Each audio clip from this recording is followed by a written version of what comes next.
Le soleil de juillet brûlait impitoyablement les vignes de Saint-Benoît-sur-Loire quand Héloïse Martel comprit que son père mentait. « Allez, ma fille !»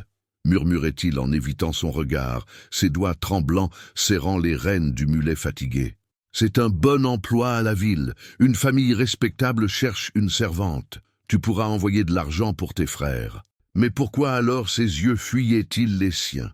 Pourquoi cette odeur aigre d'eau-de-vie imprégnait-elle ses vêtements dès l'aube? Et surtout, pourquoi avait-il refusé qu'elle emporte le médaillon de sa mère, ce petit bout d'argent terni qui constituait son seul trésor? Héloïse ajusta le châle élimé sur ses épaules et observa la route poudreuse qui s'étendait devant eux. À 18 ans, elle portait déjà sur son visage les marques d'une vie de labeur. Ses mains étaient rugueuses comme l'écorce des chênes, ses ongles cassés par les lessives interminables et une fine cicatrice barrait son front. Souvenir d'une chute dans l'escalier vermoulu de leur masure, l'hiver où grand-mère était devenue aveugle. Pourtant quelque chose en elle résistait encore à l'usure du temps. Ses cheveux châtains gardaient des reflets dorés quand la lumière les caressait, et ses yeux verts, si semblables à ceux de sa mère défunte, brillaient d'une intelligence que la misère n'avait pas réussi à éteindre. « Papa, dit-elle doucement, où exactement m'emmenez-vous » Gaston Martel tressaillit et fouetta le mulet avec plus de force que nécessaire. « Je t'ai dit, ma fille, une famille de marchands à Brayel. Ils ont besoin d'une fille honnête pour s'occuper de leur maison. » Brayel. Héloïse connaissait cette ville de réputation, un nœud de route commerciale où les auberges regorgeaient de voyageurs aux bourses bien garnies, mais aussi de voleurs, de menteurs et de femmes aux joues trop rouges qui racolaient près des écuries. « Et mes frères, qui s'occupera de Julien et de Mathias? Ils sont encore si faibles après la fièvre. Ta grand-mère s'en chargera. Elle n'est pas si aveugle qu'elle le prétend. » Mensonge. Grand-mère Céleste ne distinguait plus sa main droite de sa main gauche depuis 3 ans. Comment pourrait-elle soigner 2 garçons de 12 et 14 ans déjà décharnés par la malnutrition? Héloïse sentit son estomac se nouer. Quelque chose clochait terriblement dans cette histoire. Ils avaient quitté Saint-Benoît à l'aube, sous prétexte d'éviter la chaleur, mais maintenant le soleil tapait fort sur leurs têtes nues. Le paysage défilait lentement. Champs de blé jaunis par la sécheresse, fermes aux volets clos, chemins de traverse où la poussière dansait comme de la cendre. Au détour d'un bosquet de chênes, Brayel apparut enfin. La ville étalait ses toits de tuiles rouges dans la vallée, cernée par la Loire qui coulait paresseusement entre les saules. Des clochers pointaient vers le ciel et une fumée grisâtre s'élevait des forges et des ateliers. « C'est grand », murmura Héloïse malgré elle. « Plus grand que notre trou, c'est sûr, » grommela son père. Ils descendirent la pente caillouteuse qui menait au faubourg. Bientôt les maisons se resserrèrent, les ruelles se rétrécirent, et une odeur âcre de fumier, de cuir tanné et de cuisine rance prit Héloïse à la gorge. Des enfants déguenillés jouaient dans la boue, des femmes étendaient leur linge sur des cordes tendues d'une fenêtre à l'autre, et des hommes en tablier de cuir martelaient le fer devant leurs échoppes. L'animation était saisissante après le silence de leur village, mais plus ils s'enfonçaient dans la ville, plus l'atmosphère changeait. Les maisons devenaient plus hautes et plus sombres, les fenêtres plus rares et les passants plus louches. Des filles très jeunes se tenaient sur le pas des portes, vêtues de robes décolletées malgré l'heure matinale, et leur sourire semblait peint sur leurs visages fatigués. « Papa, » chuchota Héloïse, « où sommes-nous ?»« Rue du Puits Fendu, » répondit-il d'une voix rauque. « C'est là. » Il s'arrêta devant une bâtisse à colombages dont la peinture s'écaillait. Une enseigne grinçante annonçait « Au thé des dames, restauration et hébergement ». Mais l'établissement ne ressemblait en rien à une auberge familiale. Les rideaux étaient tirés, la porte était gardée par un homme aux bras épais, et une femme d'âge mûr, maquillée outrageusement, observait la rue depuis une fenêtre du premier étage. Héloïse recula instinctivement. « Papa, ce n'est pas l'endroit dont vous m'avez parlé. Descends du mulet, ordonna-t-il sèchement. Non, descends, je te dis. » Il la saisit par le bras et la tira brutalement. Héloïse tomba à genoux sur les pavés, écorchant ses paumes.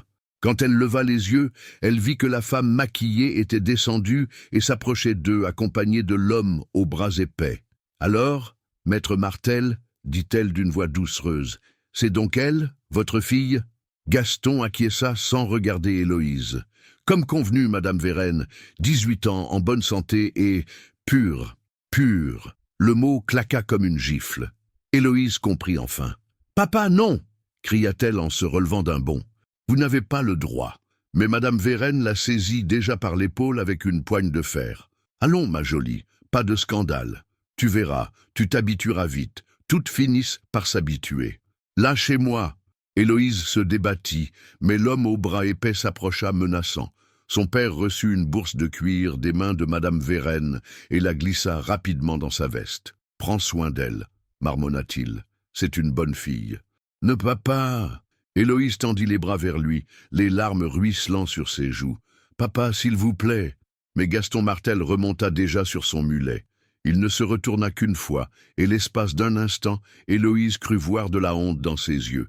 Puis il éperonna sa bête et disparut au coin de la rue. « Voilà, ma chérie !» susurra Madame Vérenne en resserrant son étreinte. « Maintenant, tu vas être sage et venir avec moi. Tu as beaucoup à apprendre. » L'intérieur de Hôtel des Dames sentait la poudre de riz bon marché, l'eau de rose fanée et quelque chose de plus sombre que Héloïse n'arrivait pas à identifier. Madame Vérenne la poussa dans un couloir étroit, tapissé de papier peint rouge déchiré, où des portraits de femmes dénudées regardaient depuis leur cadre doré. « Première règle, ma jolie, » déclara la tenancière en refermant la porte d'entrée à double tour. « Ici, on ne crie pas. Mes clients apprécient la discrétion. » Héloïse essuya ses larmes d'un revers de manche et redressa les épaules. Si elle devait survivre dans cet endroit, elle ne pouvait pas montrer sa peur. « Je ne resterai pas ici. » Madame Vérenne éclata d'un rire aigu qui résonna dans le couloir. « Ah, ma chérie, elles disent tout cela au début. Tu verras, dans quelques semaines, tu ne voudras plus partir. Où irais-tu d'ailleurs? Ton père t'a vendu. Tu n'as plus de famille. » Le mot « vendu » frappa Héloïse comme un coup de poing. Elle chancela, mais se retint au mur pour ne pas tomber. « Montrez-moi le contrat, » dit-elle d'une voix tremblante. « S'il y a eu vente, il doit y avoir un document officiel. » Madame Vérenne haussa les sourcils, visiblement surprise par cette répartie. « Tiens, tiens, tu sais lire, c'est rare chez les paysannes. Cela pourra servir. » Elle conduisit Héloïse à travers un dédale de couloirs sombres, passant devant des portes fermées, d'où s'échappaient parfois des voix étouffées, des rires forcés ou des sanglots. Au bout du labyrinthe, un escalier de bois grinçant menait aux étages supérieurs. « Voici ta chambre !» annonça Madame Vérenne en poussant une porte peinte en verre délavé. La pièce était minuscule, un lit étroit aux draps douteux, une cuvette ébréchée posée sur un guéridon bancal et une fenêtre si sale que la lumière du jour peinait à filtrer. Une odeur de moisi imprégnait les murs. « Ce n'est pas un palais, » admit la tenancière, « mais tu t'y feras. Demain, Céleste t'expliquera les règles. En attendant, repose-toi. Tu commences après-demain. »« Commencer quoi ?» demanda Héloïse, bien qu'elle connût déjà la réponse. « À gagner ta vie, ma jolie. À rembourser ce que ton père me doit. » « Combien ?» Madame Vérenne sourit, dévoilant des dents jaunies. « 50 livres pour ton achat, plus ta nourriture, ton logement, tes vêtements. Disons 150 livres, en tout. Si tu es sage et travailleuse, tu pourras tout rembourser en 2 ou 3 ans. 150 livres. C'était plus que ce que gagnait un artisan en une année entière. » Héloïse réalisa avec horreur que Madame Vérenne ne comptait jamais la laisser partir. « Et si je refuse de travailler ?»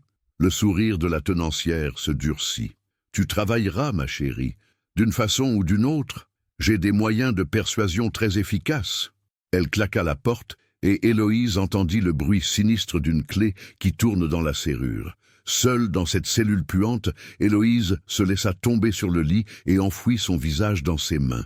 Et comment était-ce possible? Comment son père avait-il pu la livrer à cette femme? Certes, ils étaient pauvres, désespérément pauvres, mais était-ce une raison pour vendre sa propre fille? Elle pensa à ses frères, Julien et Mathias, si maigres qu'on voyait leurs côtes saillir sous leur peau. pensa à grand-mère Céleste, qui tâtonnait dans la pénombre de leur masure en murmurant des prières. Il comptait sur l'argent qu'elle était censée leur envoyer. Mais jamais elle ne pourrait leur avouer comment elle l'aurait gagné. Un bruit de pas dans le couloir la fit sursauter. La porte s'ouvrit, et une jeune fille d'à peine 16 ans entra furtivement, portant un plateau de bois. « Je t'apporte à manger », chuchota-elle en jetant des regards inquiets vers le couloir. Elle était d'une maigreur effrayante, ses cheveux blonds étaient ternes et mal coiffés, et son visage portait une ecchymose récente sur la pommette gauche. « Comment tu t'appelles » demanda Héloïse. « Margot, et toi ?»« Héloïse, tu es ici depuis longtemps ?» Margot posa le plateau sur le guéridon et s'assit au bord du lit. « 1 an et demi. Mon oncle m'a amené après la mort de mes parents. Il a dit que Madame Vérenne me donnerait du travail honnête. Et maintenant ?»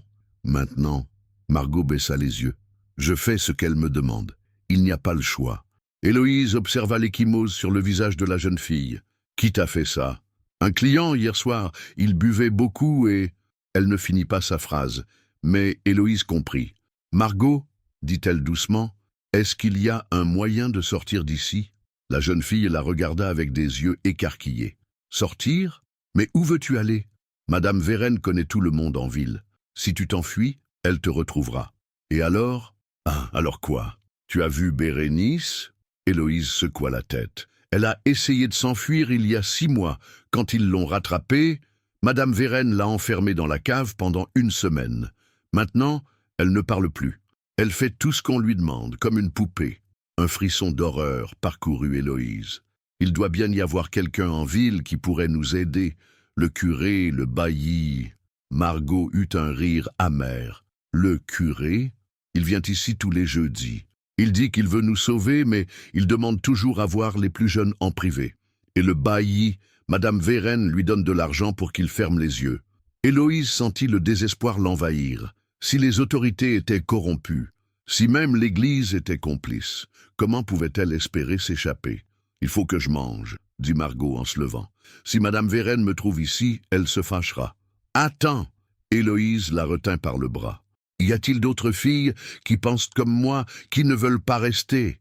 Margot hésita. « Il y a Léonie. Elle est arrivée la semaine dernière. Mais quoi? Elle commence à craquer. Hier, elle a essayé de se jeter par la fenêtre. » Héloïse lâcha le bras de Margot, horrifiée. « Je reviendrai te voir, » promit la jeune fille en se dirigeant vers la porte. « Mais sois prudente. Madame Vérenne a des yeux partout. » Restée seule, Héloïse s'approcha de la fenêtre et gratta la saleté qui l'obscurcissait. À travers la vitre, elle apercevait un bout de rue pavée où passaient des bourgeois, des artisans, des marchands. Des gens libres qui ignoraient que, à quelques mètres au-dessus de leur tête, des jeunes filles étaient retenues prisonnières. Elle pensa soudain à sa mère, morte en couche quand elle avait 12 ans. « Maman, » murmura-t-elle, « qu'est-ce que je dois faire ?» Mais seul le silence lui répondit. À l'instant même où Héloïse disparaissait derrière la porte du bordel, une cavalcade résonnait sur les pavés de la rue du Puy-Fendu. 6 chevaux aux harnais de cuir fin s'arrêtèrent devant l'auberge voisine, soulevant un nuage de poussière dorée dans la lumière de l'après-midi.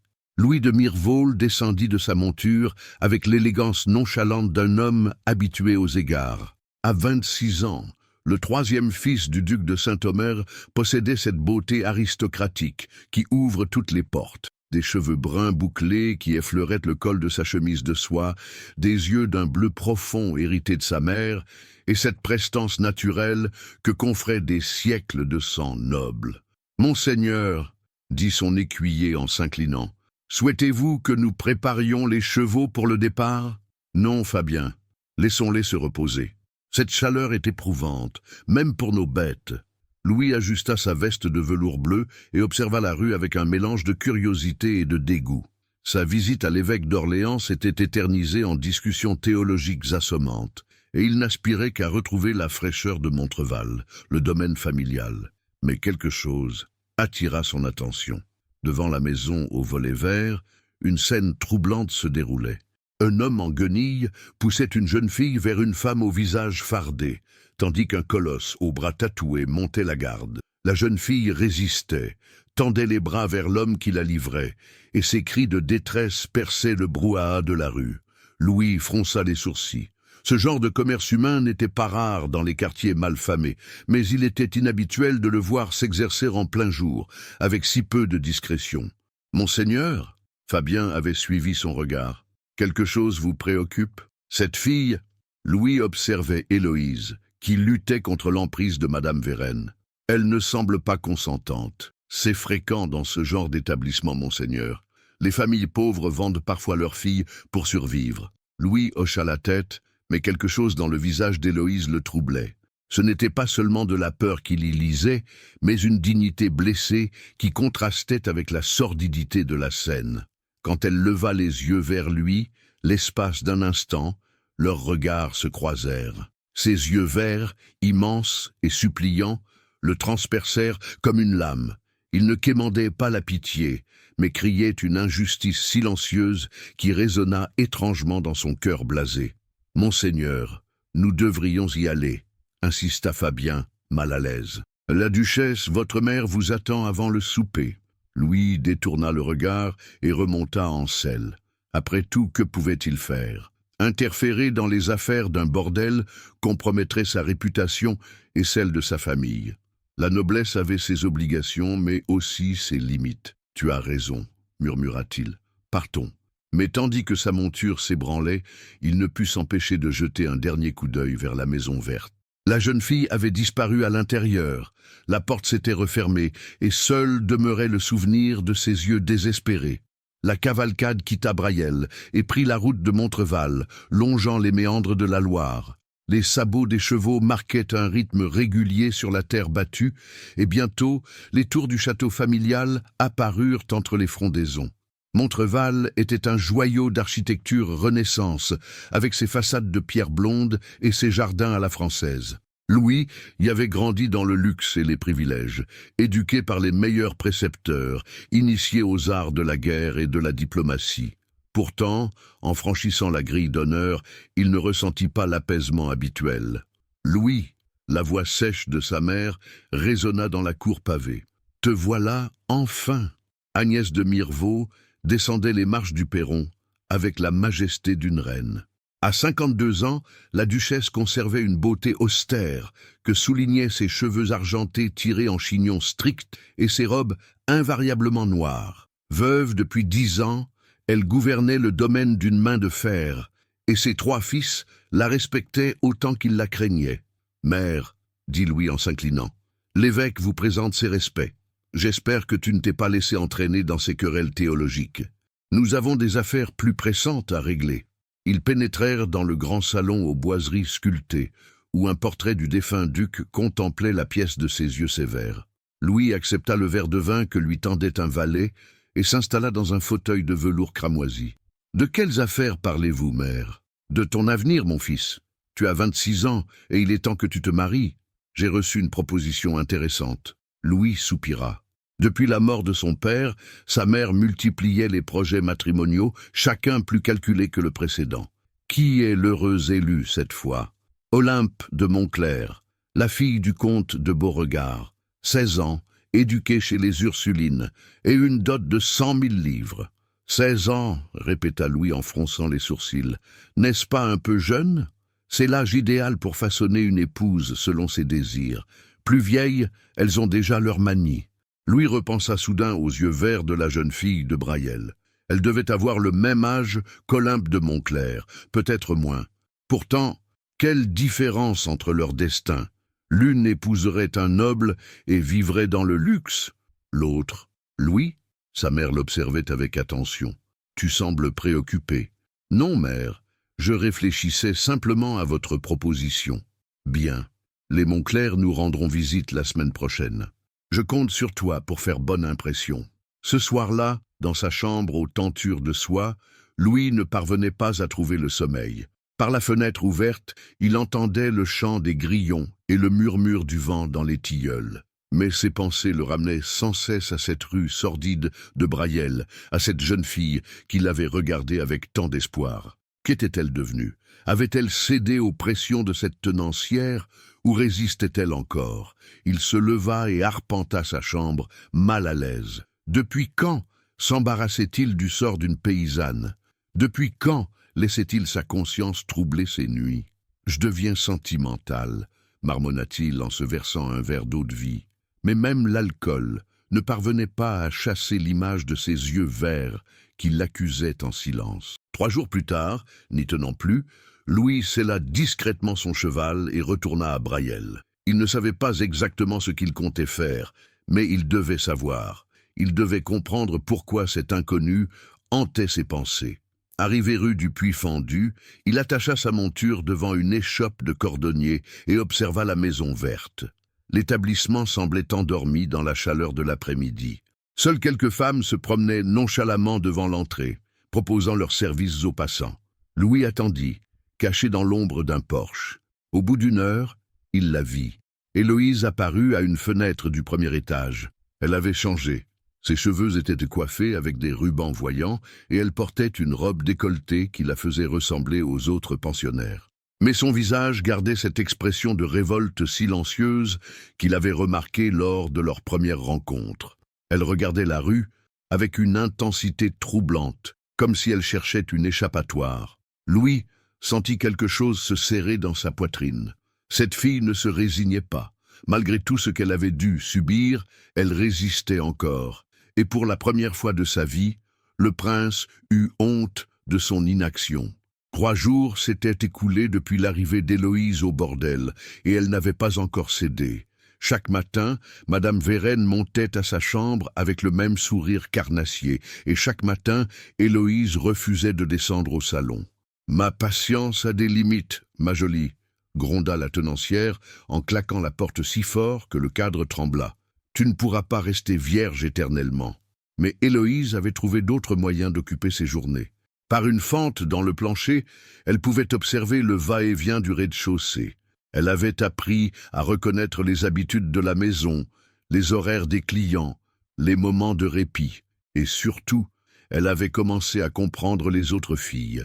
Margot venait la voir chaque soir, apportant des restes de cuisine et des nouvelles du monde extérieur. Mais ce n'était plus la seule. Léonie, la jeune fille arrivée la semaine précédente, s'était mise à frapper timidement à sa porte. « Tu peux me montrer comment tu fais ?» avait-elle demandé d'une voix brisée. « Comment je fais quoi? Pour tenir, pour ne pas céder. » Héloïse l'avait fait asseoir sur son lit et l'avait regardé attentivement. Léonie avait 15 ans à peine, des cheveux roux bouclés et des taches de rousseur qui parsemaient son visage pâle. Ses yeux bleus étaient cernés et ses mains tremblaient constamment. « Raconte-moi d'où tu viens » avait dit Héloïse doucement. « De Sancerre. Mon père est vigneron, était vigneron. La grêle a détruit toute la récolte. Mes parents sont morts de chagrin en quelques mois. Mon oncle a dit qu'il m'emmenait chez des cousins à Tours, mais il t'a vendu ici. » Léonie avait hoché la tête, les larmes aux yeux. « Et qu'est-ce que tu aimais faire à Sancerre ?» La question avait semblé surprendre la jeune fille. « J'aimais coudre. Ma mère m'avait appris à broder. Je faisais de si jolies nappes. Alors pense à tes broderies. Quand un homme entre dans ta chambre, ferme les yeux et imagine que tu es en train de coudre. Pense aux fils de couleur, aux motifs que tu créais. Emmène ton esprit ailleurs. Mais, et si Madame Vérène s'en aperçoit? Elle s'en fiche du moment que le client paie. Fais semblant d'être docile, mais garde ton âme intacte. » C'était devenu le rituel d'Héloïse, aider les autres filles à survivre psychologiquement. Elle avait découvert que Bérénice, la fille qui ne parlait plus, savait lire. Alors elle lui racontait des histoires qu'elle inventait, des contes où des princesses s'échappaient de tours maudites. Bérénice l'écoutait sans un mot, mais ses yeux s'animaient parfois. Avec Margot, elle partageait des souvenirs d'enfance. La jeune fille lui parlait de son village en Normandie, des pommiers en fleurs et des foires aux chevaux. En échange, Héloïse évoquait les vignes de Saint-Benoît, les vendanges d'automne quand tout le village se rassemblait. « Tu crois qu'on s'en sortira un jour ?» demandait souvent Margot. « J'en suis sûre » répondait Héloïse avec une conviction qu'elle ne ressentait pas toujours. Un soir, alors qu'elle peignait les cheveux de Léonie, Héloïse entendit des éclats de voix au rez-de-chaussée. Elle se pencha vers la fente du plancher et vit madame Vérène en grande discussion avec un homme élégamment vêtu. « Mes filles sont toutes de première qualité, monsieur le comte », disait la tenancière d'une voix mielleuse. « Jeune, propre et bien dressée. J'ai entendu dire que vous aviez une nouvelle pensionnaire. Une paysanne rebelle ?» Héloïse sentit son sang se glacer. Cet homme parlait d'elle. « Ah, celle-là !» Madame Vérène eut un rire grinçant. « Effectivement, elle résiste encore. Mais vous savez ce qu'on dit, plus elle résiste, plus c'est savoureux quand elle cède. Justement, j'aime les défis. Combien pour une nuit avec elle ? 50 livres. Marché conclu. Je reviendrai demain soir. » Héloïse se redressa, le cœur battant. 50 livres pour une nuit. C'était plus que le salaire annuel d'un ouvrier. Elle comprenait maintenant pourquoi madame Vérène la gardait. Sa résistance en faisait une marchandise rare et précieuse. « Qu'est-ce qui se passe ?» chuchota Léonie. « Rien, rendors-toi. » Mais Héloïse ne ferma pas l'œil de la nuit. Elle tourna et retourna dans sa tête toutes les possibilités d'évasion. La fenêtre, trop haute et donnant sur une cour fermée. La porte, toujours verrouillée, et madame Vérène gardait les clés. Les clients, aucun n'accepterait de l'aider. Il venait précisément pour profiter de sa situation. Au matin, la tenancière monta avec un air triomphant. « Aujourd'hui, ma belle, tu vas te préparer. J'ai un client très généreux qui t'attend ce soir. »« Non, si, et si tu résistes, mes hommes t'attacheront. De toute façon, cela ne changera rien aux résultats. » Héloïse sentit le piège se refermer sur elle. Mais au lieu de la paniquer, cette menace éveilla en elle une rage froide qu'elle ne se connaissait pas. « Dans ce cas, dit-elle en fixant madame Vérène droit dans les yeux, j'espère que votre client ne s'offusquera pas si je mords. Et si je griffe? Et si je crie assez fort pour alerter tout le quartier ?» Le visage de la tenancière se durcit. « Tu ne ferais pas ça. Essayez, pour voir. » Un long silence s'installa. Madame Vérène semblait peser ses options. Finalement, elle tourna les talons. « Nous verrons ce soir, ma jolie, nous verrons. » L'après-midi passa dans une tension épouvantable. Héloïse entendait madame Vérène donner des ordres en bas, préparer sa vengeance. Elle savait qu'elle n'avait gagné qu'un sursis. C'est alors qu'elle entendit Margot crier. Se précipitant vers sa porte, elle colla son oreille au battant. Des voix d'hommes résonnaient dans le couloir, des pas lourds, et les supplications terrifiées de Margot. « Non, s'il vous plaît, je n'ai rien fait. » « C'est un exemple, » gronda la voix de madame Vérène, « pour que les autres comprennent ce qui arrive à celles qui fréquentent les rebelles. » Héloïse sentit son cœur se briser. Margot était punie à cause d'elle. Cette gamine innocente qui ne demandait qu'un peu de réconfort payait pour sa propre résistance. Elle tambourina contre sa porte. « Laissez-la, c'est moi que vous voulez !» Mais seuls les sanglots de Margot lui répondirent. Ce soir-là, quand le silence retomba enfin sur la maison, Héloïse prit une décision. Elle ne pouvait plus se contenter de résister passivement. Il lui fallait agir, trouver un moyen de s'échapper, non seulement pour elle, mais pour toutes les autres. Car elle avait compris quelque chose d'essentiel. Dans cet enfer, la solidarité était la seule arme possible. Mais comment une paysanne illettrée pourrait-elle lutter contre un système si bien organisé? À cet instant précis, un cavalier solitaire s'arrêtait devant la maison verte. Dans l'ombre de son capuchon, Louis de Mirevaux observait les fenêtres éclairées et se demandait laquelle abritait la jeune fille aux yeux verts. Il ne savait pas encore qu'il était sur le point de changer le cours de leurs deux destins.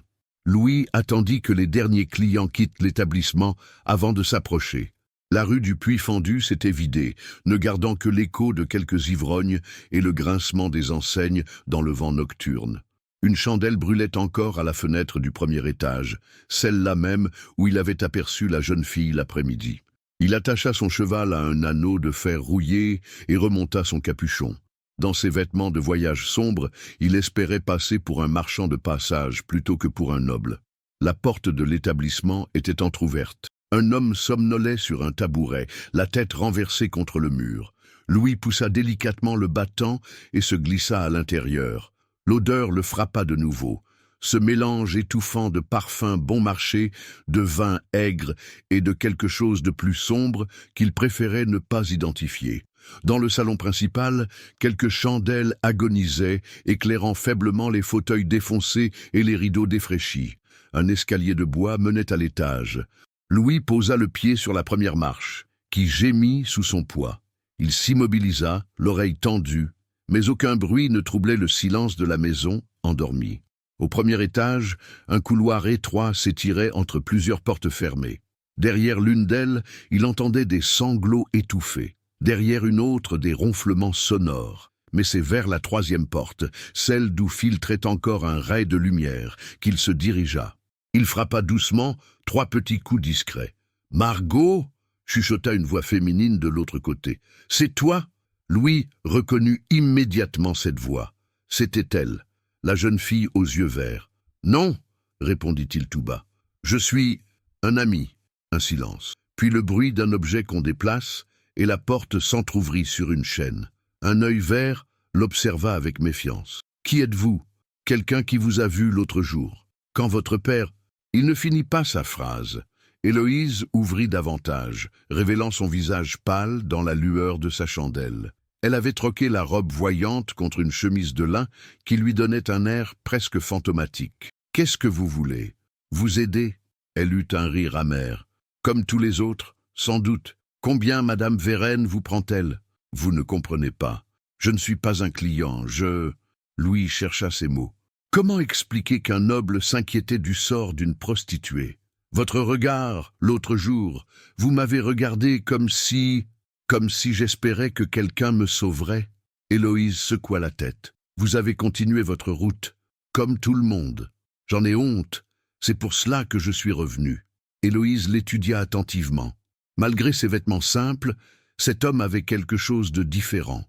Sa posture, sa façon de parler, ses mains non calleuses. Ce n'était pas un artisan ni un marchand. Vous êtes noble, dit-elle soudain. Louis tressaillit. Qu'est-ce qui vous fait dire cela ? Votre façon de vous tenir, votre accent. Et puis, elle désigna ses bottes de cuir fin. Un cordonnier remarque ces détails. Vous n'êtes pas cordonnier. Non, mais mon voisin l'était. J'ai appris à regarder. Elle recula d'un pas. Que veut un noble dans un bordel, à part ce qu'ils viennent tous y chercher ? Je vous l'ai dit, vous aider. Pourquoi ? La question était simple, mais Louis n'avait pas de réponse simple. Pourquoi ? Effectivement. Pourquoi risquait-il sa réputation, sa position, pour une inconnue ? Parce que ce qui vous arrive est injuste, dit-il finalement. L'injustice, monseigneur, c'est le lot quotidien des gens comme moi. Vous le découvrez seulement maintenant ? Le reproche était cinglant, mais mérité. Louis baissa les yeux. Vous avez raison, j'ai vécu dans l'ignorance. Mais cela ne signifie pas que je ne peux pas changer. Héloïse l'observa encore un moment, puis s'effaça pour le laisser entrer. La chambre était minuscule, mais elle l'avait organisée du mieux qu'elle pouvait. Un livre de prière traînait sur le guéridon, à côté d'un bout de pain rassis. « Vous savez lire ?» demanda Louis, surpris. « Ma mère m'a appris. Elle disait que l'instruction était la seule chose qu'on ne pourrait jamais me voler. » Héloïse eut un sourire triste. Elle se trompait. « On peut voler bien d'autres choses. » Louis s'assit au bord du lit, mal à l'aise dans cet espace confiné. « Comment vous appelez-vous » ? « Héloïse Martel. »« Et vous » Il hésita. Révéler son vrai nom était risqué. Mais mentir à cette jeune fille qu'il observait avec tant de franchise lui semblait impossible. « Louis de Mirvaux. » Héloïse haussa les sourcils. « Mirvaux ? Comme le duc de Saint-Omer ? C'est mon père. Alors vous êtes prince. 3e fils seulement. Mais, oui. » Un nouveau silence s'installa. Héloïse se tenait debout près de la fenêtre, la chandelle à la main, et Louis pouvait voir son profil se découper dans la lueur dorée. Elle était plus belle qu'il ne l'avait cru. Sa beauté n'avait rien de sophistiqué, mais elle possédait cette grâce naturelle qu'aucune éducation ne peut enseigner. « Qu'est-ce que vous proposez, monseigneur ?» demanda-t-elle enfin. « Je peux payer votre liberté, racheter votre contrat à Madame Vérenne. Et ensuite, je vous emmènerai dans ma propriété, vous y serez en sécurité. » Héloïse secoua la tête. « Pour devenir votre maîtresse ? Non !» Louis se leva vivement. « Comme servante. Ma mère dirige un grand domaine. Elle a toujours besoin de personnel. Votre mère accepterait d'employer une fille sortie d'un bordel? Louis réalisa soudain la complexité de sa proposition. Sa mère, la duchesse Agnès, était d'une moralité inflexible. Comment réagirait-elle en apprenant l'origine d'Héloïse? Nous ne lui dirons pas d'où vous venez. Et si elle l'apprend, nous improviserons. Héloïse le regarda avec un mélange d'incrédulité et d'amusement. Vous improvisez souvent, monseigneur? Jamais, admit Louis. C'est bien le problème. Malgré elle, Héloïse sourit. Ce prince qui avouait ses faiblesses avec tant de candeur ne ressemblait à aucun noble qu'elle ait imaginé. Il y a autre chose, dit-elle soudain. Je ne peux pas partir seule. Comment cela? Les autres filles, Margot, Léonie, Bérénice, si je m'enfuis, Madame Vérène se vengera sur elle. Louis fronça les sourcils. Je ne peux pas racheter tout un bordel. Je sais, mais il doit y avoir un autre moyen. Lequel? Héloïse hésita, puis se dirigea vers un recoin de la chambre. Elle souleva une lame de plancher mal ajustée et en sortit un petit rouleau de papier. J'ai trouvé ceci dans le bureau de Madame Vérène, pendant qu'elle était sortie. Louis déplia le document et fronça les sourcils. C'était une lettre, adressée à un certain Maître Dubreuil, intendant de Brayel. « Madame Vérène, lut-il à voix basse, comme convenu, je vous signale l'arrivée de 3 nouvelles filles en provenance de Chartres. L'une d'elles, prénommée Céleste, n'a que 14 ans.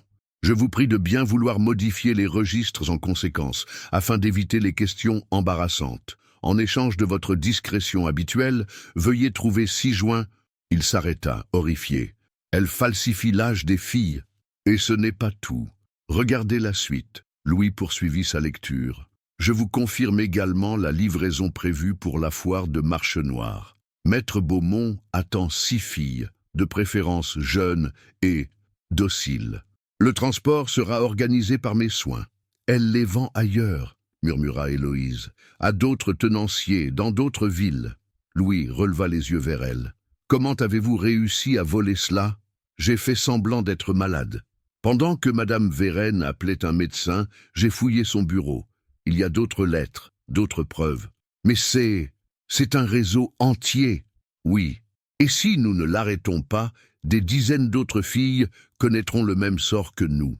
Louis comprenait maintenant. Ce n'était plus seulement du sauvetage individuel dont il était question, mais de justice. Et pour la première fois de sa vie, il se trouvait face à un choix moral véritable. « Que proposez-vous » demanda-t-il. Héloïse le regarda droit dans les yeux. « Que nous détruisions ce réseau, ensemble. » Le plan qu'ils échafaudèrent cette nuit-là était audacieux, peut-être même imprudent. Louis rachetait officiellement Héloïse à Madame Vérène, mais au lieu de l'emmener immédiatement à Montreval, il la logerait secrètement dans une auberge de Brayel. De là, elle continuerait à surveiller les activités du réseau et à rassembler des preuves. « C'est de la folie », murmura Louis en relisant les documents qu'Héloïse avait dérobés. « Si Madame Vérène découvre ce que vous avez fait, elle me tuera », termina Héloïse avec un calme qui glaça le sang du prince. « Je sais, mais regardez ces noms, ces dates. Combien de filles ont déjà disparu? Combien d'autres disparaîtront si nous ne faisons rien ?» Louis observa la jeune femme à la lueur vacillante de la chandelle. Comment une paysanne de 18 ans pouvait-elle faire preuve de tant de courage? Lui-même, qui avait reçu l'éducation d'un guerrier, tremblait à l'idée des risques qu'il prenait. « Il faut que je retourne chez moi maintenant, » dit-il en se levant. « Si on découvre ma présence ici, je sais. Quand reviendrez-vous? » « Demain soir. J'apporterai l'argent pour Madame Vérène. En attendant, » il hésita. « Soyez prudente. Ne lui donnez aucune raison de se méfier. » Héloïse acquiesça, puis posa sa main sur le bras de Louis. « Monseigneur, pourquoi faites-vous cela? Vraiment ?»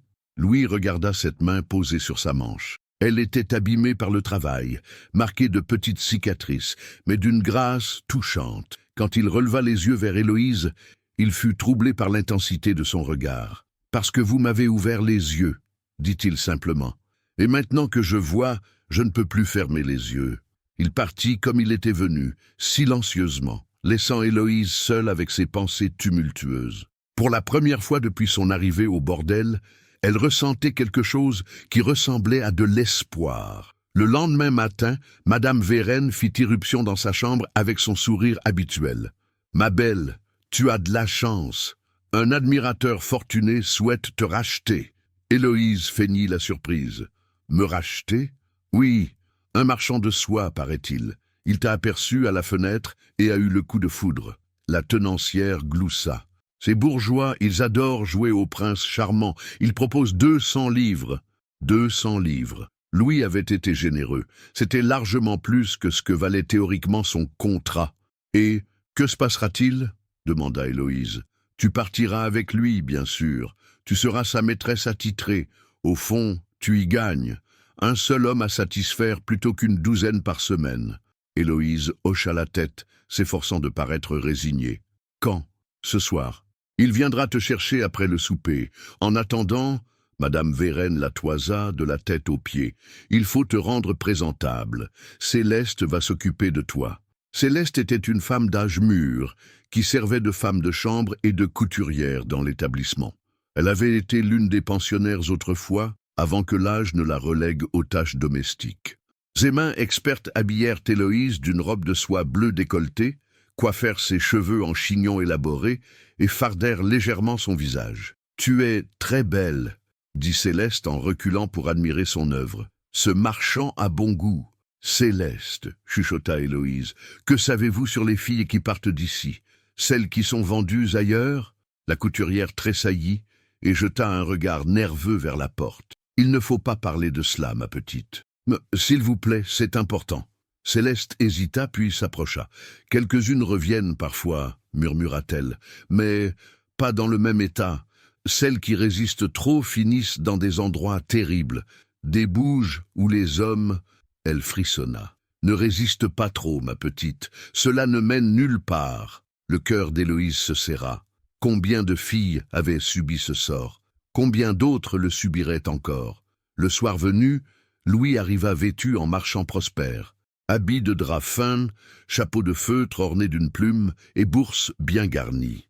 Il joua parfaitement son rôle, négociant âprement avec Madame Vérène, examinant Héloïse comme une marchandise, feignant l'impatience d'un homme habitué à obtenir ce qu'il désire. « Elle me plaît », déclara-t-il enfin. « Marché conclu. » L'argent changea de main, et Héloïse fut officiellement vendue à ce prétendu marchand de soie. Madame Vérène était si satisfaite de cette transaction inattendue qu'elle offrit même un verre de vin à Louis. « Prenez soin d'elle, » dit-elle en caressant la joue d'Héloïse. « C'est une perle rare, un peu rebelle, mais c'est ce qui fait son charme. Je saurai la mater, » répondit Louis avec un sourire qui fit frissonner Héloïse. Ils quittèrent l'établissement sous les regards envieux des autres filles. Margot, que Héloïse avait pu prévenir discrètement, lui adressa un petit signe d'encouragement. Léonie pleurait silencieusement, comprenant qu'elle perdait sa seule protectrice. Une fois dans la rue, Louis et Héloïse marchèrent en silence jusqu'à l'auberge du Cheval Blanc, un établissement respectable tenu par un homme discret qui ne posait pas de questions indiscrètes. « Chambre 12, » dit Louis en tendant une clé à Héloïse. « J'ai pris 2 chambres, la mienne est juste à côté. » Dans la petite chambre, propre et bien tenue, Héloïse s'effondra enfin. La tension des derniers jours, l'angoisse de la négociation, le soulagement d'être sortie du bordel. Tout se mélangeait en un tourbillon d'émotions qu'elle n'arrivait plus à contrôler. Louis frappa doucement à la porte communicante. « Héloïse, tout va bien ?» Elle ouvrit, les yeux rougis de larmes. « Pardonnez-moi, monseigneur. C'est juste que vous n'avez pas à vous excuser. Vous venez de vivre un enfer. » Il lui tendit un mouchoir de dentelle. « Asseyez-vous.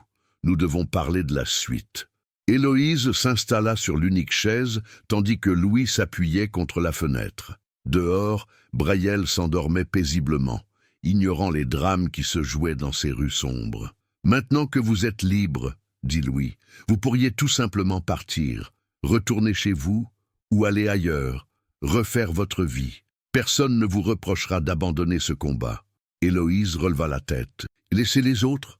Vous avez déjà payé un prix terrible. Vous ne devez rien à personne. Si, je dois tout à Margot qui m'a aidé à tenir, à Léonie qui avait confiance en moi, à toutes celles qui n'ont pas eu ma chance. » Elle se leva et se planta devant lui. « Monseigneur, je ne renoncerai pas.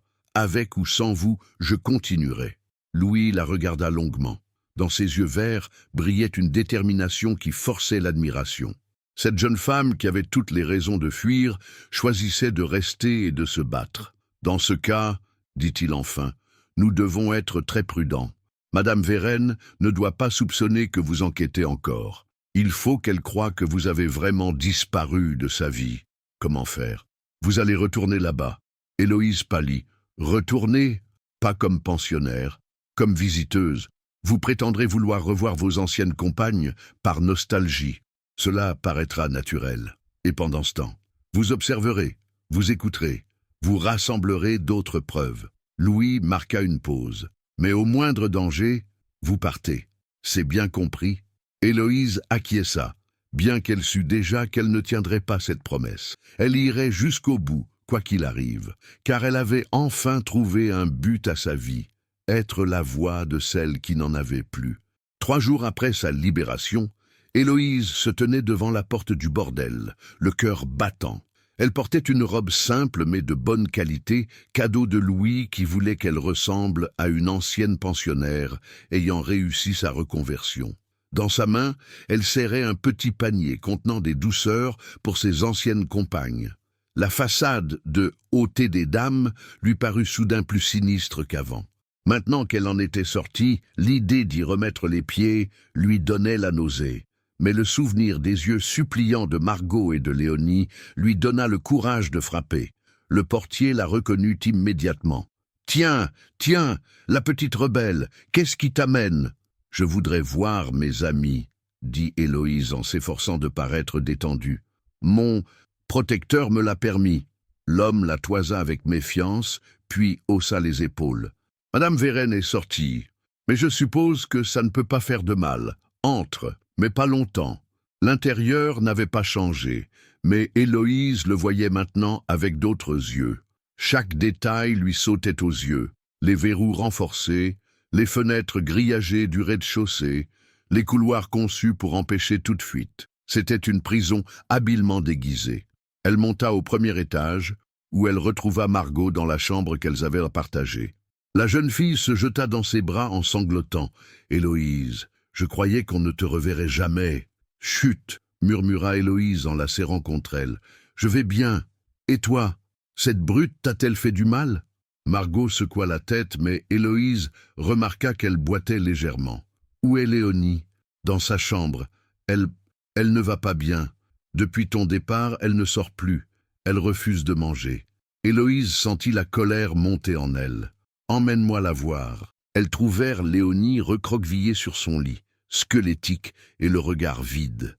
Quand elle vit Héloïse, ses yeux s'animèrent faiblement. « Tu es revenue, » chuchota-t-elle. « J'ai cru que tu nous avais abandonnés. »« Jamais, » promit Héloïse en s'agenouillant près du lit. « Je ne vous abandonnerai jamais. » Elle sortit de son panier des fruits confits et du pain blanc. « Mange un peu, il faut que tu reprennes des forces. » Pendant que Léonie grignotait timidement, Héloïse interrogea Margot sur les événements des derniers jours. Ce qu'elle apprit la glaça d'horreur. « 2 nouvelles filles sont arrivées hier, » chuchota Margot. « Des sœurs, elles ne doivent pas avoir plus de 15 ans.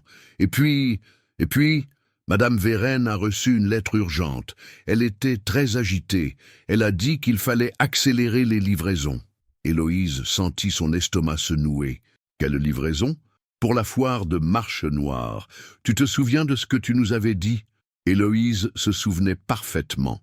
Selon la lettre qu'elle avait dérobée, 6 filles devaient être envoyées à Marche-Noire pour la foire d'automne.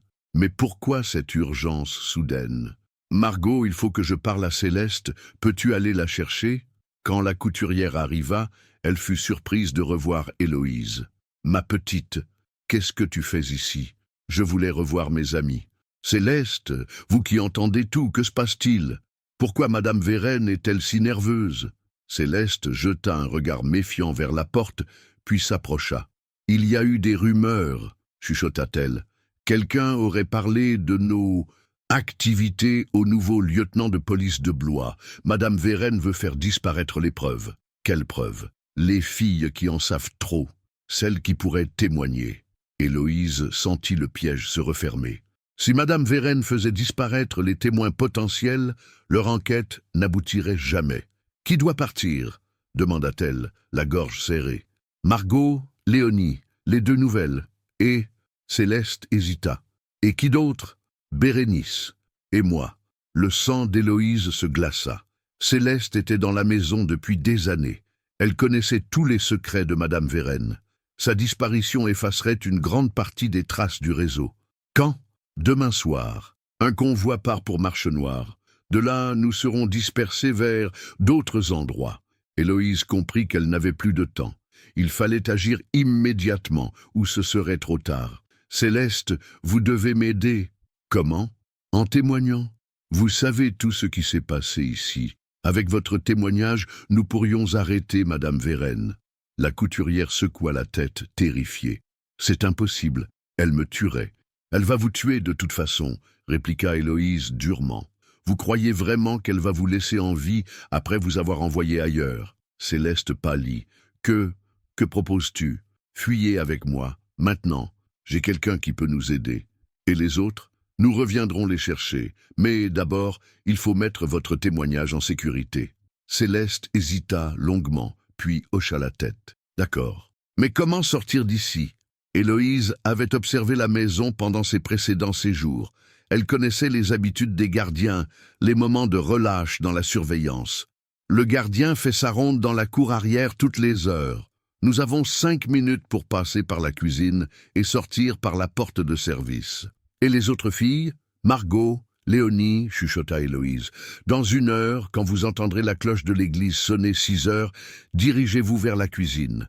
Si nous réussissons, quelqu'un viendra vous chercher. Si nous échouons, nous comprenons, dit Margot en serrant la main d'Héloïse. L'heure qui suivit fut la plus longue de la vie d'Héloïse. Elle fit semblant de bavarder tranquillement avec ses anciennes compagnes, tout en surveillant les allées et venues des gardiens. Son cœur battait si fort qu'elle craignait qu'on l'entende. Enfin, la cloche sonna. Héloïse et Céleste descendirent discrètement vers la cuisine.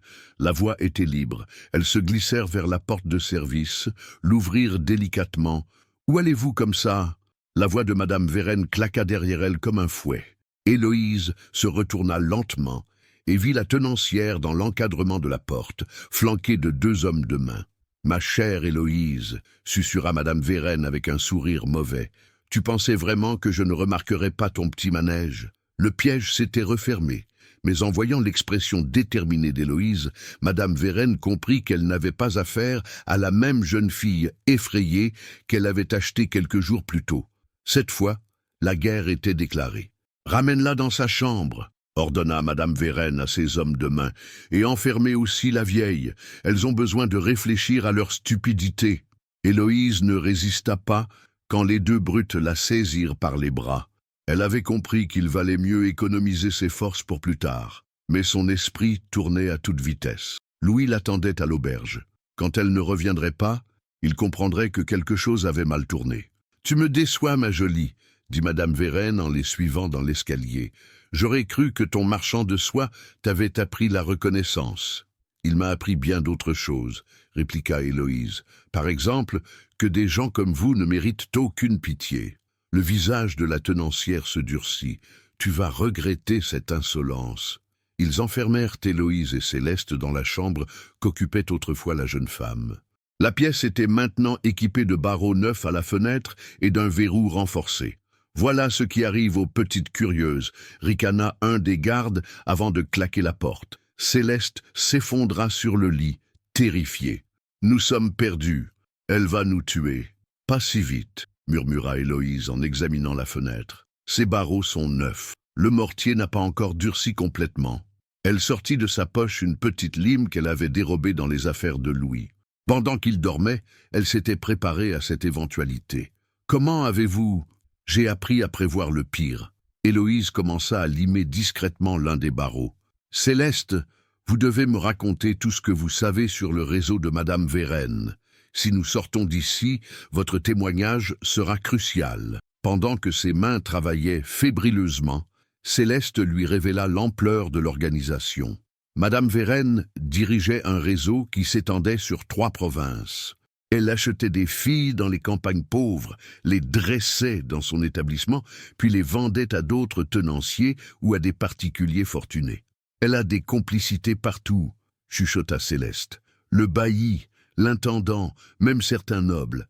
Ils ferment les yeux en échange d'argent ou de services. Quel noble? Le comte de Beauregard, par exemple. Il vient souvent ici. Et puis, il y a ce marchand de Blois, maître du chemin. Il organise les transports. Héloïse enregistrait chaque nom, chaque détail. Si elle survivait à cette nuit, ces informations serviraient à démanteler tout le réseau. Un bruit de pas dans le couloir les fit sursauter. Héloïse cacha rapidement sa lime et fit semblant de dormir. La porte s'ouvrit et Madame Vérène entra, accompagnée d'un homme que Héloïse n'avait jamais vu. « Voilà la petite peste », dit la tenancière. « Elle se mêle de ce qui ne la regarde pas. » L'homme était grand et mince, avec un visage anguleux et des yeux froids. Ses vêtements de qualité indiquaient un rang social élevé. « Elle est jolie, » observa-t-il. « Quel dommage de devoir s'en débarrasser. »« Maître Duchemin, » répondit Madame Vérène, « les affaires avant le plaisir. Cette fille représente un danger pour notre organisation. » Duchemin, le marchand qui organisait les transports. Héloïse tendit l'oreille, feignant toujours de dormir. « Vous avez raison, » dit l'homme. « Mais pourquoi ne pas tirer profit de la situation? Elle plaira beaucoup aux clients de Marseille. Les rebelles se vendent bien là-bas. » Excellente idée. Elle partira avec le prochain convoi. Et la vieille? Pareil. Elle en sait trop. Ils sortirent en verrouillant soigneusement la porte. Héloïse se redressa, le cœur battant. Marseille! Elle avait entendu des histoires terrifiantes sur les bordels de cette ville. Les filles qui y étaient envoyées n'en revenaient jamais. « Il faut sortir d'ici !» chuchota-t-elle en reprenant sa lime. Mais le temps pressait. Dehors, la nuit tombait, et elle entendait des bruits de préparatifs. Madame Vérène organisait un départ immédiat. Enfin, après des heures d'effort, l'un des barreaux céda. Héloïse put l'écarter suffisamment pour créer un passage étroit. « Moi d'abord, » dit-elle à Céleste. « Si je réussis à descendre, je viendrai vous aider. » La fenêtre donnait sur la cour arrière. C'était haut, mais un auvent protégeait l'entrée de service. Si elle visait bien, Héloïse se glissa par l'ouverture et se laissa tomber sur le toit de l'auvent. Le bruit sourd de sa chute résonna dans la cour, mais personne ne sembla l'entendre. Elle aida Céleste à descendre, puis toutes deux se dirigèrent vers la porte de service. Héloïse avait gardé un double de la clé, subtilisé lors de sa précédente visite. « Et les autres filles ?» chuchota Céleste. « Nous reviendrons avec de l'aide. » Elles sortirent dans la ruelle sombre et se dirigèrent vers l'auberge du Cheval Blanc. Héloïse priait pour que Louis soit encore là, qu'il ne soit pas reparti à Montreval en la croyant en sécurité. L'auberge était tranquille. Héloïse monta 4 à 4 l'escalier et frappa à la porte de Louis. « Héloïse !» Il ouvrit immédiatement, visiblement soulagé. « Que s'est-il passé? Vous êtes en retard, j'étais inquiet. Nous sommes découvertes. Madame Vérène sait tout. » Louis fit entrer les deux femmes et referma soigneusement la porte. « Racontez-moi. » En quelques phrases nerveuses, Héloïse lui expliqua ce qui s'était passé. Louis écoutait, le visage de plus en plus sombre. « Duchemin, » murmura-t-il. « Je connais ce nom. C'est un marchand influent, il a ses entrées partout. »« Monseigneur, » intervint Céleste, « il faut faire vite. Ils préparent un convoi pour cette nuit. Les autres filles vont être emmenées. » Louis arpenta la chambre, réfléchissant intensément. « Nous ne pouvons pas affronter Madame Vérène et ses hommes seuls. Il nous faut de l'aide. »« Qui pourrait nous aider ?» demanda Héloïse. « Vous avez dit que les autorités locales étaient corrompues. » « Pas toutes. Le nouveau lieutenant de police de Blois, maître Ferraud, a la réputation d'être intègre.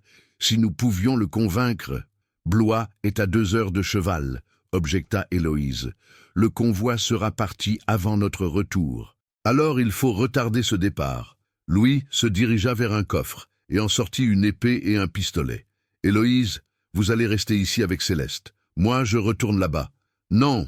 Héloïse se planta devant lui. « C'est trop dangereux. Ils vous tueront. J'ai l'avantage de la surprise. Ils ne s'attendent pas à voir un noble débarquer chez eux. Et après, vous ne pourrez pas libérer toutes les filles tout seul. » Louis la regarda longuement. Dans ses yeux verts, il lisait une détermination absolue. Cette jeune femme était prête à tout pour sauver ses compagnes. « Que proposez-vous » demanda-t-il. « Nous y allons ensemble. Vous créez une diversion pendant que je libère les filles. Ensuite, nous fuyons tous vers Blois. C'est de la folie. C'est notre seule chance. » Louis hocha la tête lentement. « Dans ce cas, préparez-vous. Nous partons dans 1 heure. » Mais au même moment, des pas lourds résonnèrent dans l'escalier de l'auberge. Quelqu'un frappait à toutes les portes, posant des questions à voix haute. « On recherche 2 femmes, une jeune blonde et une plus âgée. Elles ont volé de l'argent. » Madame Vérenne les avait retrouvées. Le piège se refermait de nouveau. « Par la fenêtre !» chuchota Louis en soufflant la chandelle. « Vite !» L'auberge du Cheval Blanc donnait sur une ruelle étroite à l'arrière. Louis ouvrit la fenêtre et évalua la distance jusqu'au sol. Trop haute pour sauter sans risque, mais une gouttière courait le long du mur. « Moi d'abord !» dit-il en enjambant l'appui. « Puis vous, Héloïse, Céleste, vous fermez la marche. » Les voix des poursuivants se rapprochaient dans le couloir. Louis se laissa glisser le long de la gouttière qui grinça dangereusement sous son poids. Il atterrit dans la ruelle boueuse et tendit les bras vers Héloïse. « Allez-y !» Héloïse n'hésita qu'une seconde. Sa robe se déchira sur les aspérités du mur, mais elle réussit à descendre. Céleste, plus lourde et moins agile, eut plus de difficultés. La gouttière se détacha partiellement et la couturière tomba lourdement dans les bras de Louis. Au même moment, ils entendirent qu'on enfonçait la porte de la chambre. « Ils ne sont plus là !» hurla une voix rageuse. « Fouillez tout l'établissement. »« Les chevaux !» murmura Louis. « Il faut atteindre l'écurie. » Ils coururent dans les ruelles sombres de Brayel, évitant les artères principales où des torches éclairaient encore quelques passants attardés. Héloïse connaissait bien la ville maintenant, et elle les guida par des chemins détournés vers l'écurie où Louis avait laissé sa monture. Mais quand ils arrivèrent, ils trouvèrent l'endroit gardé par 2 hommes de Madame Vérenne. « Elle a pensé à tout », grommela Louis. « Il y a d'autres écuries », chuchota Héloïse. « Près de la porte nord. » Ils repartirent, mais la ville semblait maintenant grouillée d'hommes à la recherche des fugitifs. Madame Vérenne avait mobilisé ses nombreux complices, et chaque coin de rue représentait un danger. « Là !» cria soudain une voix derrière eux. « Je les vois !» Ils se mirent à courir sans se cacher. Plus question de discrétion. Il fallait semer leurs poursuivants par la vitesse. Héloïse, habituée aux travaux des champs, courait sans peine.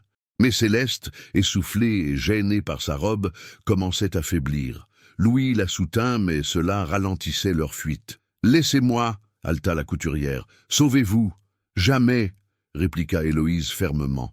Ils atteignirent la porte nord de la ville, mais les gardes avaient été alertés. L'énorme portail de chêne était fermé, et des hommes en armes montaient la garde. « Par là !»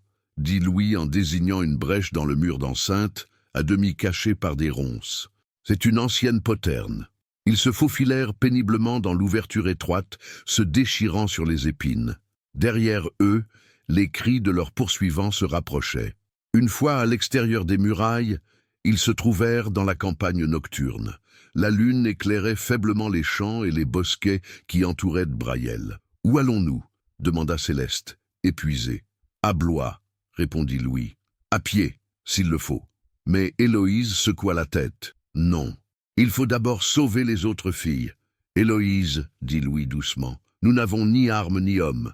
Comment voulez-vous affronter Madame Vérenne et sa bande ? Je ne sais pas, mais je ne peux pas les abandonner. Margot, Léonie, elles comptent sur moi. » Louis regarda cette jeune femme qui préférait risquer sa vie plutôt que d'abandonner ses amis. Son courage le bouleversait et l'exaspérait à la fois. « Très bien, » dit-il enfin, « mais nous devons être malins. » Ils se cachèrent dans un bosquet de chênes d'où ils pouvaient observer la route menant au bordel. Au bout d'1 heure, ils virent ce qu'ils attendaient. Un convoi se préparait à partir. 3 chariots bâchés sortaient de la cour de l'établissement, escortés par 6 hommes à cheval. Dans les voitures, Héloïse devinait la présence des filles qu'on emmenait vers un sort terrible. « Le convoi prend la route de Marchenoir, » murmura Louis. « Il va passer par le gué de Beaugency. » « Vous connaissez un moyen de les arrêter ?» Louis réfléchit intensément. Le pont de Beaugency est étroit. Si nous arrivions à le bloquer, comment ? En prévenant les autorités de Beaugency. Mais il faudrait d'abord les convaincre. Céleste, qui avait repris son souffle, intervint. « J'ai une idée. Mon frère habite à Beaugency. Il est charron, et il connaît le capitaine des gardes. Si je lui explique, vous pensez qu'il vous croira? Il me doit de l'argent, dit Céleste avec un sourire triste. Il m'écoutera. Le plan était hasardeux, mais c'était leur seule chance. Ils se séparèrent. Céleste partirait vers Beaugency pour alerter les autorités, tandis qu'Héloïse et Louis suivraient discrètement le convoi. « Si nous échouons, dit Louis à Héloïse, promettez-moi de fuir vers Blois. Ne tentez rien d'héroïque. Et vous, promettez-moi de ne pas vous faire tuer pour sauver une paysanne. » Louis la regarda dans les yeux. « Vous n'êtes pas qu'une paysanne, Héloïse. Vous êtes... » Il ne finit pas sa phrase, mais quelque chose dans son regard fit battre le cœur d'Héloïse plus vite. Ils suivirent le convoi à distance, se cachant derrière les haies et les bosquets. La route était mauvaise et les chariots avançaient lentement. Parfois, Héloïse entendait des gémissements venant des voitures bâchées et elle devait se retenir de courir vers ses amis. « Patience, » murmurait Louis en la retenant. « Notre tour viendra. » À l'approche de Beaugency, le convoi ralentit encore. La route descendait vers la Loire, et le pont médiéval apparut dans la brume matinale. « Regardez » chuchota Louis. Au milieu du pont, des gardes en uniforme barraient le passage. Céleste avait réussi. Son frère avait convaincu les autorités.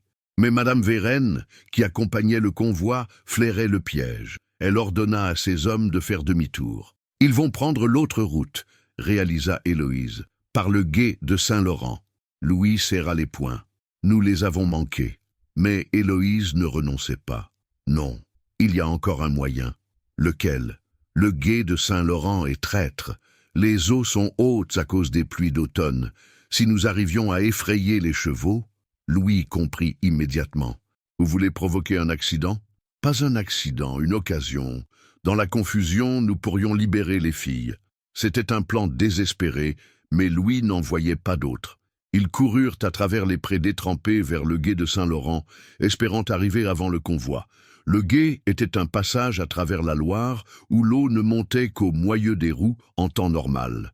Mais avec les pluies récentes, le courant était fort et l'eau boueuse. « Cachez-vous derrière ces saules, » dit Louis. « Quand je donnerai le signal, vous courez vers les chariots. Et vous?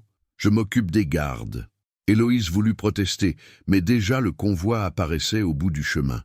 Madame Vérène avait pris les devants, méfiante, et inspectait les environs. Louis tira son pistolet et visa en l'air. La détonation résonna comme le tonnerre dans la vallée silencieuse. Les chevaux, effrayés, se cabrèrent et ruèrent. Le premier chariot versa dans l'eau boueuse, et les cris des filles s'élevèrent de l'intérieur. C'était maintenant ou jamais. Dans le chaos qui suivit la détonation, Héloïse bondit de sa cachette et courut vers le chariot renversé. L'eau de la Loire montait jusqu'à sa taille, froide et boueuse, mais elle n'y prêta aucune attention. À travers la bâche déchirée, elle apercevait les visages terrifiés de Margot et Léonie. « Héloïse !» cria Margot. « Tu es venue. Je vous avais promis !» halta Héloïse en déchirant davantage la toile. « Sortez vite !» Mais déjà, les hommes de Madame Vérène se ressaisissaient. Louis échangeait des coups d'épée avec 2 d'entre eux sur la berge, utilisant son entraînement martial pour tenir tête aux brutes. Cependant, il était seul contre 6 adversaires. « Du chemin !» hurla Madame Vérène depuis sa monture. « Occupez-vous de la garce. Moi, je vais chercher des renforts. » Le marchand sauta dans l'eau et se dirigea vers Héloïse, un couteau à la main. « Tu aurais dû rester sagement dans ta nouvelle cage, petite. » Héloïse venait de libérer Margot et s'attaquait au lien de Léonie quand Duchemin l'agrippa par les cheveux. Elle se débattit, lui griffe le visage, mais l'homme était trop fort. « Lâchez-la !» C'était Bérénice. La jeune fille, qui ne parlait plus depuis des mois, venait de sortir du 2e chariot et brandissait une pierre. Elle frappa Duchemin à la tempe, et l'homme chancela, lâchant Héloïse. « Bérénice !» Héloïse n'en croyait pas ses yeux. « Vous avez parlé pour vous sauver, » murmura Bérénice avec difficulté, comme si chaque mot lui coûtait. « Vous nous avez donné espoir. » Mais la joie d'Héloïse fut de courte durée. Sur la berge, Louis était en difficulté. Blessé au bras, il ne pouvait plus tenir son épée convenablement. Un des hommes de Madame Vérène levait une masse d'armes au-dessus de sa tête. Sans réfléchir, Héloïse ramassa le couteau que Duchemin avait laissé tomber et le lança de toutes ses forces. La lame se planta dans l'épaule de l'agresseur, qui hurla et laissa tomber son arme. Louis profita de cette diversion pour désarmer son adversaire et le jeter à terre.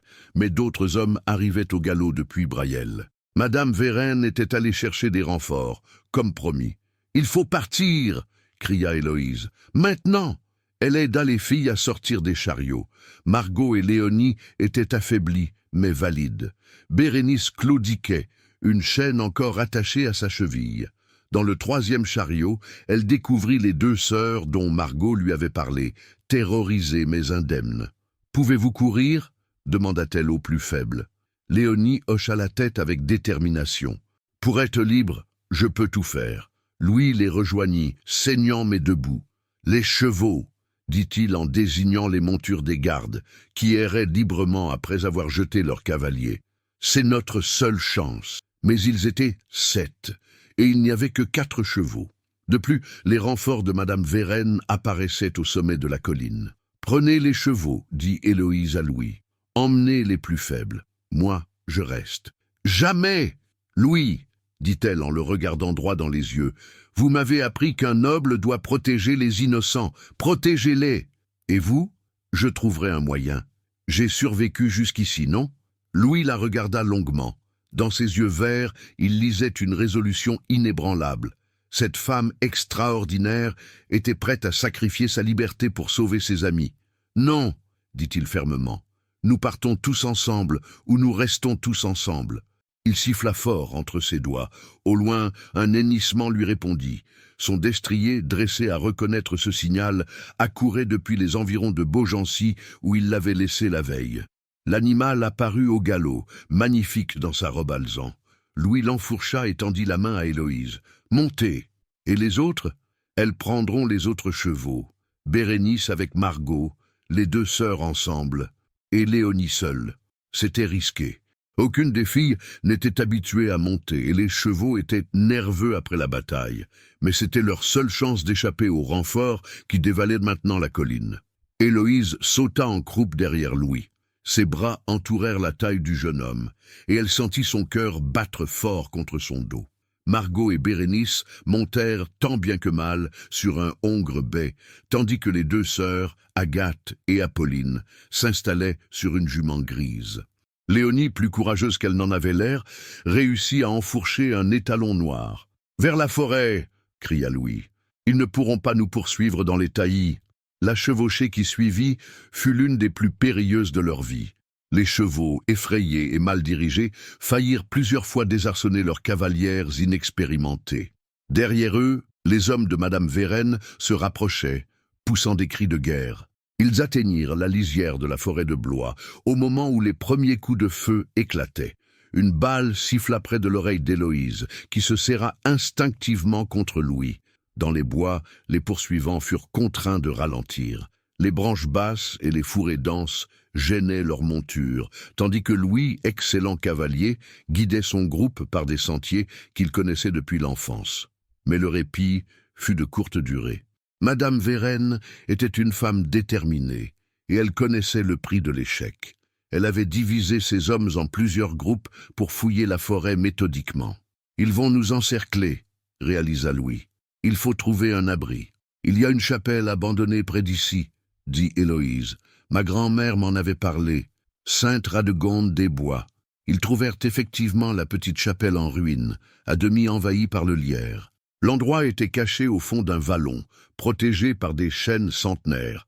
Louis fit entrer les chevaux dans la nef écroulée et tendit l'oreille. Au loin, on entendait encore les cris des poursuivants, mais ils semblaient s'éloigner. « Nous sommes en sécurité pour l'instant, dit-il, mais nous ne pouvons pas rester ici éternellement. » Héloïse examina ses amies. Elles étaient épuisées, frigorifiées, mais vivantes et libres. Margot serrait Bérénice contre elle, émue d'entendre à nouveau la voix de son amie. Léonie, malgré sa pâleur, avait retrouvé un peu de couleur aux joues.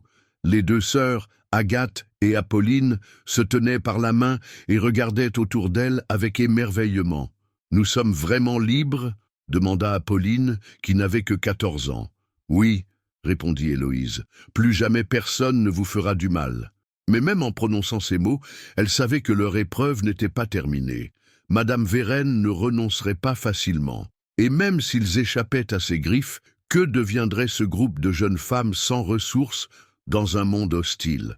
C'est alors que Louis prit une décision qui allait changer le cours de leur vie. « Nous allons à Montreval », déclara-t-il. « Toutes. Ma mère vous donnera du travail et un toit. Vous serez en sécurité dans notre domaine. » Héloïse le regarda avec surprise. « Votre mère acceptera ? Elle n'aura pas le choix, » répondit Louis avec un sourire déterminé. Il est temps qu'elle apprenne que son fils a grandi. Pour la première fois depuis des semaines, Héloïse osa croire que l'avenir pourrait être lumineux. Le château de Montreval se dressait majestueusement dans la brume matinale quand la petite troupe épuisée atteignit enfin ses grilles.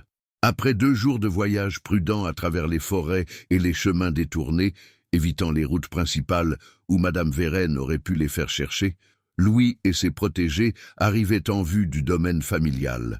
Héloïse, assise en croupe derrière le prince, contempla avec émerveillement les tours élancées et les jardins parfaitement ordonnés. Jamais elle n'avait imaginé qu'un lieu si beau puisse exister. À côté d'elle, Margot et les autres filles écarquillaient les yeux devant tant de splendeur. « C'est là que nous allons vivre ?» chuchota Léonie, incrédule. « Si ma mère l'accepte, » répondit Louis, soudain moins sûr de lui à l'approche du domaine maternel. La duchesse Agnès de Mirevaux les attendait sur le perron, droite et imposante, dans sa robe de velours noir. Son visage n'exprimait aucune émotion, mais Héloïse remarqua que ses yeux gris scrutaient chaque détail de la scène qui se déroulait devant elle.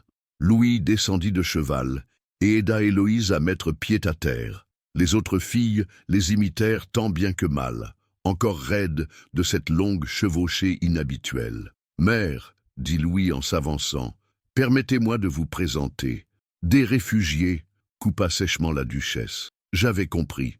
Fabien m'a expliqué que tu étais parti secourir des demoiselles en détresse. » Son regard se posa sur Héloïse, qu'elle examina de la tête aux pieds. La jeune femme sentit ce regard perçant la juger, peser ses qualités et ses défauts, deviner peut-être son origine. « Comment vous appelez-vous, mon enfant ?» demanda la duchesse d'une voix neutre. « Héloïse Martel, votre grâce. »« Et d'où venez-vous » Héloïse hésita. Louis lui avait conseillé de ne pas révéler la vérité sur son passé récent, mais mentir à cette femme imposante lui semblait impossible. « De Saint-Benoît-sur-Loire, votre grâce. Mon père était tonnelier. » Était, il est mort récemment. Ce n'était pas tout à fait faux. L'homme qui l'avait vendu était effectivement mort pour elle. La duchesse hocha la tête. « Et vos compagnes » Margot s'avança timidement. « Je m'appelle Margot Leblanc, votre grâce. Je viens de Normandie. » Une à une, les filles se présentèrent. Léonie, Bérénice, qui parlait maintenant d'une voix encore fragile, les 2 sœurs, Agathe et Apolline. Toutes inventèrent des histoires plausibles pour expliquer leur présence. Parents morts, famille ruinée, frères partis à la guerre. La duchesse les écouta sans mot dire, puis se tourna vers son fils. « Louis, j'aimerais m'entretenir avec vous en privé. » Ils entrèrent dans le grand salon, laissant les filles sous la garde de domestiques perplexes. Héloïse regardait autour d'elle avec fascination.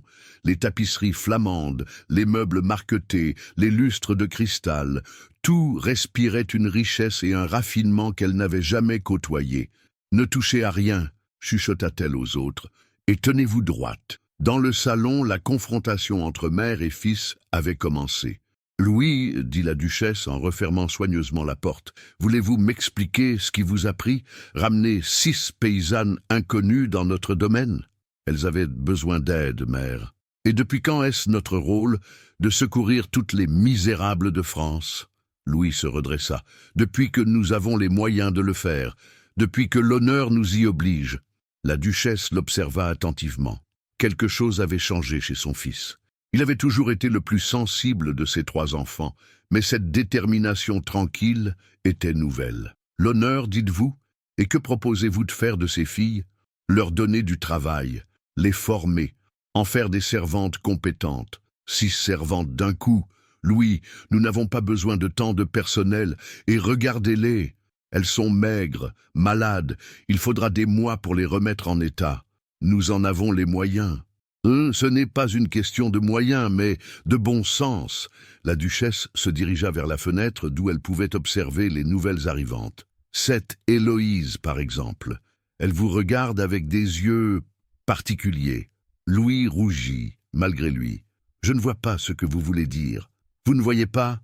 La duchesse eut un sourire ironique. Mon fils, j'ai 40 années d'expérience en matière de sentiments humains. Cette fille est amoureuse de vous.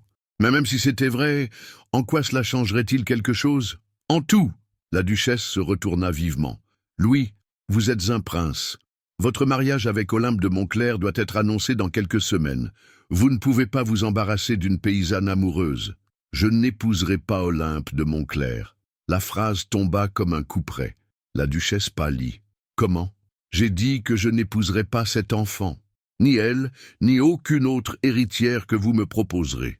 Mais c'est impossible, tout est arrangé, son père. Écrivez-lui pour annuler les fiançailles. Inventez une excuse. Dites que je suis malade, fou, ce que vous voulez. La duchesse s'effondra dans un fauteuil. Louis, qu'est-ce qui vous arrive? Pour la première fois, le jeune homme s'adoucit. Il s'approcha de sa mère et prit ses mains dans les siennes.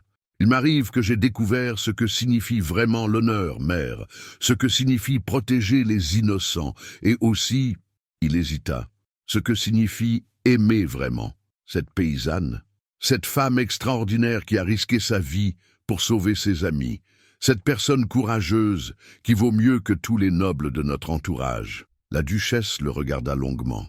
Vous rendez-vous compte de ce que vous dites? Si vous épousez une roturière, vous renoncez à vos droits sur le duché. Vos frères, mes frères se disputeront l'héritage sans moi. Je m'en moque. Et vous vivrez de quoi? J'ai ma part d'héritage maternel. Le domaine de Beaumont me suffit largement. La duchesse se tut, réfléchissant intensément. Dehors, les premières neiges de novembre commençaient à tomber, saupoudrant les jardins de blanc. Elle acceptera? Demanda-t-elle enfin. Je ne le lui ai pas encore demandé. Vous feriez mieux de le faire rapidement. Une femme comme celle que vous décrivez ne restera pas longtemps disponible. Louis regarda sa mère avec surprise. Vous acceptez? J'accepte de la connaître mieux avant de juger. Si elle vous rend heureux, si elle est digne de vous, peut-être. Et les autres filles? Nous leur donnerons du travail, comme promis. Mais à une condition. Laquelle? Que vous me racontiez toute la vérité sur cette aventure. Je sens qu'il y a des choses que vous me cachez. Louis hésita, puis hocha la tête. Sa mère avait le droit de savoir dans quoi elle s'engageait. Pendant ce temps, dans le hall d'entrée, Héloïse essayait de rassurer ses compagnes qui s'inquiétaient de ce long conciliabule. « Et s'il nous renvoie ?» chuchota Apolline. « Et s'il découvre d'où nous venons vraiment ?» ajouta Margot. « Ils ne nous renverront pas, » dit fermement Héloïse. Louis a donné sa parole, mais elle-même n'était pas si sûre. La duchesse était visiblement une femme de caractère, habituée à diriger sa maison d'une main ferme. Accepterait-elle vraiment six inconnus dans son domaine? La porte du salon s'ouvrit enfin. Louis et sa mère en sortirent, leur visage ne trahissant rien de leurs pensées. « Mesdames, » dit la duchesse d'une voix cérémonieuse, « soyez les bienvenues à Montreval. » Les jours qui suivirent à Montreval furent pour Héloïse comme un rêve éveillé. La duchesse avait tenu parole. Elle et ses compagnes avaient été installées dans les appartements des servantes au 3e étage du château. Leurs chambres, bien que modestes, leur semblaient des palais comparés aux conditions qu'elles avaient connues. Margot avait été affectée aux cuisines, où son caractère enjoué faisait merveille. Léonie travaillait à la lingerie, redécouvrant le plaisir de manier l'aiguille. Bérénice, encore fragile, aidait à la bibliothèque où le silence lui convenait. Les deux sœurs, Agathe et Apolline, apprenaient les bases du service sous la tutelle de la gouvernante. Quant à Héloïse, la duchesse l'avait gardée près d'elle, officiellement comme dame de compagnie. En réalité, Agnès de Mirvaux étudiait cette jeune femme qui avait bouleversé la vie de son fils. « Vous savez lire le latin ?» avait demandé la duchesse le 3e jour en découvrant Héloïse plongée dans un ouvrage de philosophie. « Un peu, votre grâce. Ma mère avait étudié chez les Ursulines avant son mariage. Elle m'a enseigné les bases. Intéressant. Et que pensez-vous de ce passage de Saint-Augustin? Héloïse avait réfléchi avant de répondre. Il me semble que l'auteur cherche à concilier la justice divine et la miséricorde humaine. Mais peut-être que la vraie justice commence par reconnaître l'égale dignité de tous les êtres humains, quelle que soit leur naissance. La duchesse avait levé un sourcil. Cette paysanne maniait les concepts abstraits avec une aisance surprenante. Au fil des conversations, Agnès découvrait une intelligence vive, une culture plus étendue qu'elle ne l'avait cru, et surtout une droiture morale qui forçait le respect. Mais elle sentait aussi qu'Héloïse lui cachait quelque chose d'important. Ce fut Louis qui, finalement, révéla toute la vérité. Un soir, après le souper, il demanda à sa mère de le recevoir dans son cabinet privé. Héloïse était présente, selon la nouvelle habitude qu'avait prise la duchesse de l'associer à leurs entretiens. « Mère, commença Louis, il faut que vous sachiez d'où viennent vraiment Héloïse et ses compagnes. » Agnès se raidit. Je me doutais qu'il y avait autre chose. Louis raconta tout. La vente d'Héloïse par son père, le bordel de Madame Vérenne, le réseau de traite des femmes, leur évasion dramatique. Il n'omit aucun détail, même les plus sordides. La duchesse écouta en silence, son visage devenant de plus en plus pâle. Quand Louis eut terminé, elle se tourna vers Héloïse. « Est-ce vrai ? » ?»« Oui, votre grâce. »« Tout ! Un long silence s'installa. La duchesse se leva et arpenta son cabinet, les mains croisées dans le dos. « Vous me dites donc, dit-elle enfin, que j'héberge d'anciennes prostituées. Vous hébergez des victimes, corrigea fermement Louis, des femmes qui ont subi des violences innommables et qui ont eu le courage de s'en sortir. Et vous ne m'avez rien dit pendant une semaine. Je voulais que vous appreniez d'abord à les connaître, à voir qui elles sont vraiment, pas ce qu'on leur a fait subir. » Agnès se tourna vers Héloïse. « Et vous, qu'avez-vous à dire pour votre défense ?» Héloïse se leva, droite et digne. « Rien, votre grâce. Je ne me défendrai pas d'avoir été vendue comme du bétail. Je ne me défendrai pas d'avoir résisté à ceux qui voulaient acheter mon corps. Je ne me défendrai pas d'avoir sauvé mes amis. Si cela fait de moi une femme indigne de votre maison, alors je partirai dès demain. Et où irez-vous? Je ne sais pas. Mais nous trouverons un moyen de survivre. Nous l'avons toujours fait. » La duchesse l'observa longuement. Cette jeune femme ne quémandait pas sa pitié, ne s'excusait pas d'avoir été victime. Elle assumait son passé avec une fierté blessée qui touchait quelque chose de profond en Agnès. « Asseyez-vous, dit-elle enfin. » Toutes les deux, ils s'installèrent face à elle, attendant son verdict. « Héloïse, commença la duchesse, savez-vous pourquoi j'ai épousé le duc de Mirvaux ?» La question surprit la jeune femme. « Non, votre grâce, parce que mon père me l'a ordonné. J'avais 15 ans et je n'avais pas mon mot à dire. Le duc était plus âgé que mon propre père, mais il était riche et puissant. Alors on m'a vendu. Légalement, certes, avec les bénédictions de l'Église et les applaudissements de la société, mais vendu quand même. » Louis regardait sa mère avec stupéfaction. Jamais elle ne lui avait parlé ainsi de son mariage. « Pendant 30 ans, continua Agnès, j'ai été une épouse docile. J'ai donné des héritiers à mon mari, j'ai géré sa maison, j'ai représenté dignement son nom. Et quand il est mort, j'ai enfin été libre. Libre de gouverner ce domaine comme je l'entendais, libre de choisir ma vie. » Elle marqua une pause, puis reprit. « Ce que je veux dire, Héloïse, c'est que nous sommes plus semblables que vous ne le pensez. Vous avez été vendue ouvertement, moi discrètement. Vous avez résisté. Moi, j'ai obéi. Vous avez eu le courage de vous battre pour votre liberté. Moi, j'ai attendu qu'elle me tombe du ciel. » Héloïse ne savait que répondre. Cette révélation changeait complètement l'image qu'elle avait de la duchesse. « Votre grâce. Appelez-moi Agnès, du moins en privé. »« Agnès, » reprit Héloïse émue, « vous avez fait ce que vous pouviez dans votre situation. Personne ne peut vous reprocher d'avoir obéi quand vous n'aviez pas le choix. Peut-être.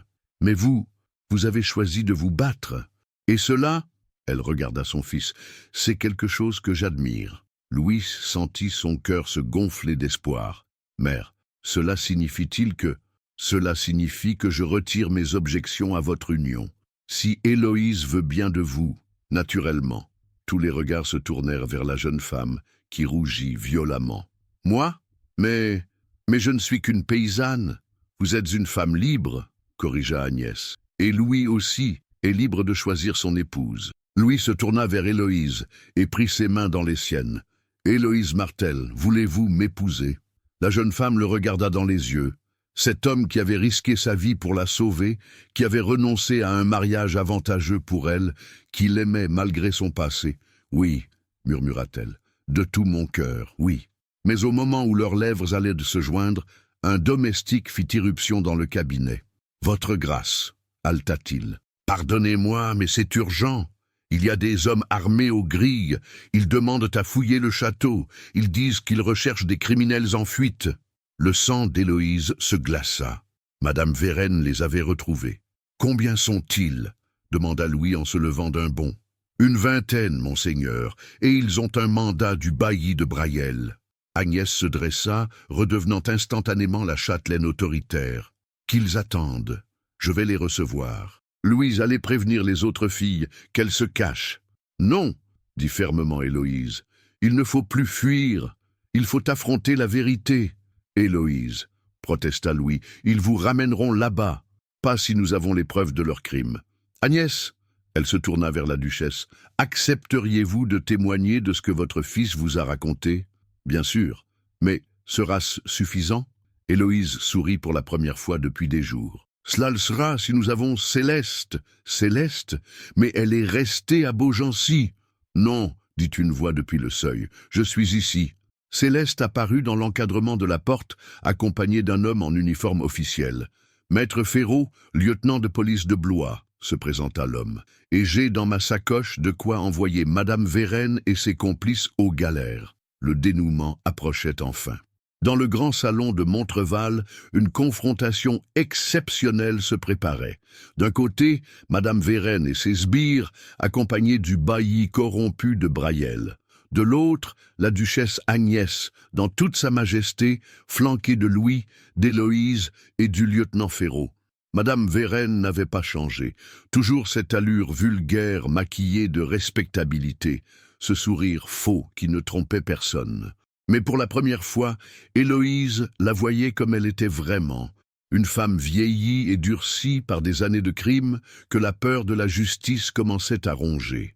Madame la duchesse, commença la tenancière avec une révérence exagérée, « Je vous présente mes excuses pour cette intrusion, mais nous recherchons des criminels dangereuses qui se sont enfuis de Brayel. »« Des criminels ?» La voix d'Agnès était glaciale. « Précisez votre accusation. »« Vol, destruction de propriété, agression. » Madame Vérène désigna Héloïse du doigt. « Cette fille et ses complices ont détruit mes biens et agressé mes employés. » « Vos employés ?»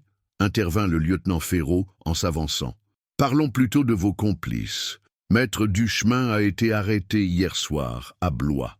Il a avoué tous vos trafics en échange de la clémence du tribunal. » Le visage de Madame Vérène blêmit, mais elle tenta de garder contenance. « Je ne connais aucun Duchemin. »« Ben, vraiment ?» Ferraud sortit un document de sa sacoche. « Pourtant, voici une lettre de votre main qui prouve le contraire. Mon cher Duchemin, le prochain convoi partira mardi pour Marchenoir. 6 filles comme convenu, dont 2 de moins de 15 ans. » Un silence de mort tomba sur le salon. Même le bailli de Brayel semblait surpris par cette révélation. « Cette lettre est un faux, » protesta Madame Vérène. « Nous verrons cela devant le tribunal, » répliqua Ferraud. « En attendant, vous êtes en état d'arrestation pour traite d'êtres humains, proxénétisme aggravé et corruption de fonctionnaires. » Le bailli de Brayel fit un pas en avant. « Lieutenant, vous outrepassez vos pouvoirs. Je suis l'autorité compétente sur ce territoire. »« Plus maintenant, » dit calmement Ferraud. « L'intendant général m'a donné plein pouvoir pour cette affaire. Et vous, maître Leboeuf, vous êtes également en état d'arrestation. »« Moi ? Mais pourquoi ?» Céleste s'avança tenant une liasse de papier. « Pour corruption, prévarication et complicité de traite. J'ai ici toutes les preuves de vos arrangements avec Madame Vérène. » Le bailli chancela. « Cette femme ment. Elle cherche à se venger. »« Cette femme, » dit fermement Héloïse en se plaçant à côté de Céleste, « a risqué sa vie pour témoigner de la vérité. Contrairement à vous, elle a choisi le camp de la justice. » Madame Vérène comprit que la partie était perdue. Son regard se durcit et fixa Héloïse avec une haine pure. Petite garce, cracha-t-elle, tu crois avoir gagné, tu ne seras jamais qu'une putain, personne n'oubliera d'où tu viens. Louis bondit, la main sur l'épée, mais Héloïse l'arrêta d'un geste. Vous vous trompez, Madame Vérenne, dit-elle avec un calme qui impressionna toute l'assistance. Je ne serai plus jamais une victime. Et grâce à votre arrestation, des centaines d'autres filles échapperont au sort que vous nous réserviez. Tu n'es rien, une paysanne sans le sou. Je suis une femme libre, répliqua Héloïse. Et bientôt, si Dieu le veut, je serai la femme de l'homme que j'aime. Pouvez-vous en dire autant ? Agnès observait cette confrontation avec une admiration croissante. Cette jeune femme maniait les mots comme une épée, avec précision et noblesse. Le lieutenant Ferraud fit signe à ses hommes. « Emmenez-les, le procès aura lieu à Blois dans 15 jours. » Tandis qu'on emmenait Madame Vérenne et ses complices, la tenancière se retourna une dernière fois vers Héloïse. « Tu le regretteras, hurla-t-elle. Un jour, tu regretteras de m'avoir défié. » Mais ces menaces sonnaient creux. C'était une femme finie qui parlait, et tout le monde le savait. Quand les portes du château se refermèrent sur les prisonniers, un grand silence s'installa. Puis, progressivement, l'émotion éclata. Margot, Léonie, Bérénice et les deux sœurs, qui avaient assisté à la scène depuis l'escalier, descendirent en courant et se jetèrent dans les bras d'Héloïse. « C'est fini !» sanglotait Margot. « Vraiment fini ! Nous sommes libres !» répétait Léonie en riant et pleurant à la fois. Même Bérénice, d'habitude si réservée, serrait Héloïse contre elle avec une force surprenante. Louis s'approcha du lieutenant Ferraud. « Maître, comment avez-vous fait pour réunir autant de preuves ?»« Grâce à mademoiselle Céleste, » répondit l'officier. « Quand elle est arrivée chez son frère à Beaugency, elle a immédiatement compris l'importance de son témoignage. Elle m'a contacté et m'a remis tous les documents qu'elle avait pu sauver du bordel. Avec les aveux de Duchemin, nous avions de quoi démanteler tout le réseau.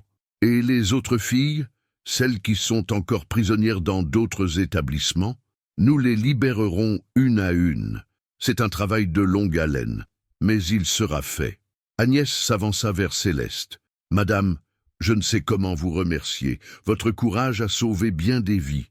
Votre grâce, » répondit humblement Céleste. « C'est mademoiselle Héloïse qui m'a donné ce courage. Sans elle, je serais encore là-bas, à subir et à me taire. » La duchesse se tourna vers Héloïse. « Ma chère enfant, je crois qu'il est temps de célébrer votre victoire et vos fiançailles. » « Nos fiançailles ?» Héloïse regarda Louis avec émerveillement. Dans l'émotion de la confrontation, elle avait presque oublié sa demande en mariage. « Si vous acceptez toujours, » dit Louis en souriant, « malgré tout ce que vous venez d'entendre sur ma famille et ses complications. »« Louis de Mirevole, » dit solennellement Héloïse, « je vous accepte pour époux. Pas parce que vous êtes prince, mais parce que vous êtes l'homme le plus honorable que j'ai jamais rencontré. » Ils s'embrassèrent enfin sous les applaudissements de toute l'assemblée. Margot pleurait de joie. Agnès souriait avec une tendresse qu'on ne lui connaissait pas, et même le lieutenant Ferraud, homme pourtant habitué au drame, semblait ému. Mais c'est Bérénice qui trouva les mots justes. C'est un conte de fées qui finit bien. Enfin, dehors, les cloches de la chapelle de Montreval se mirent à sonner, comme si elles saluaient cette victoire de la justice et de l'amour. Le soleil perçait les nuages d'hiver, illuminant le château d'une lumière dorée. Pour la première fois depuis des mois, Héloïse regardait l'avenir sans peur. Elle était libre, elle était aimée, et elle avait trouvé sa place dans le monde. Mais surtout, elle avait prouvé qu'une simple paysanne pouvait changer le cours des choses quand elle avait la justice pour elle et l'amour pour la guider. Le cauchemar était terminé. La vraie vie pouvait enfin commencer. Le printemps de 1734 paraît les jardins de Beaumont de ses plus belles couleurs. 3 ans avaient été passés depuis les événements dramatiques qui avaient changé le cours de tant de vies, et le domaine que Louis avait hérité de sa mère rayonnait de bonheur et de prospérité. Héloïse de Mirevole, car tel était désormais son nom depuis son mariage célébré en grande pompe à la cathédrale de Blois, se tenait sur la terrasse du château, contemplant les jardins où jouaient des enfants. Elle portait une robe de soie bleue qui mettait en valeur ses cheveux dorés par le soleil, et son visage avait acquis cette sérénité que donne le bonheur partagé. « Madame !» L'appel joyeux venait de Margot, qui accourait depuis les cuisines, son tablier taché de farine. Le gâteau est prêt.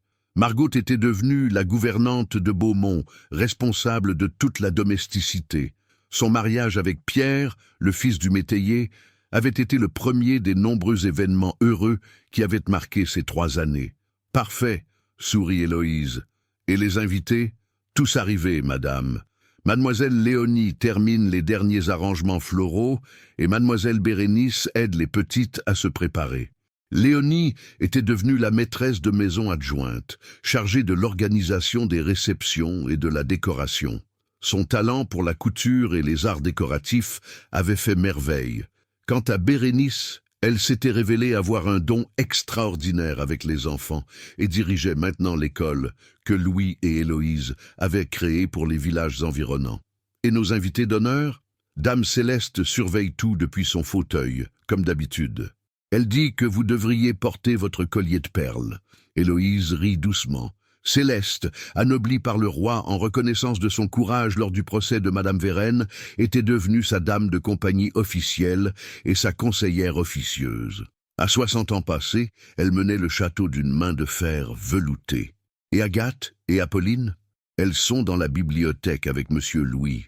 Elle lui montre leurs derniers devoirs. Les 2 sœurs étudiaient maintenant chez les Ursulines de Blois, leurs frais de scolarité payés par Louis et Héloïse. Elles venaient passer tout leur congé à Beaumont, qu'elles considéraient comme leur vraie maison.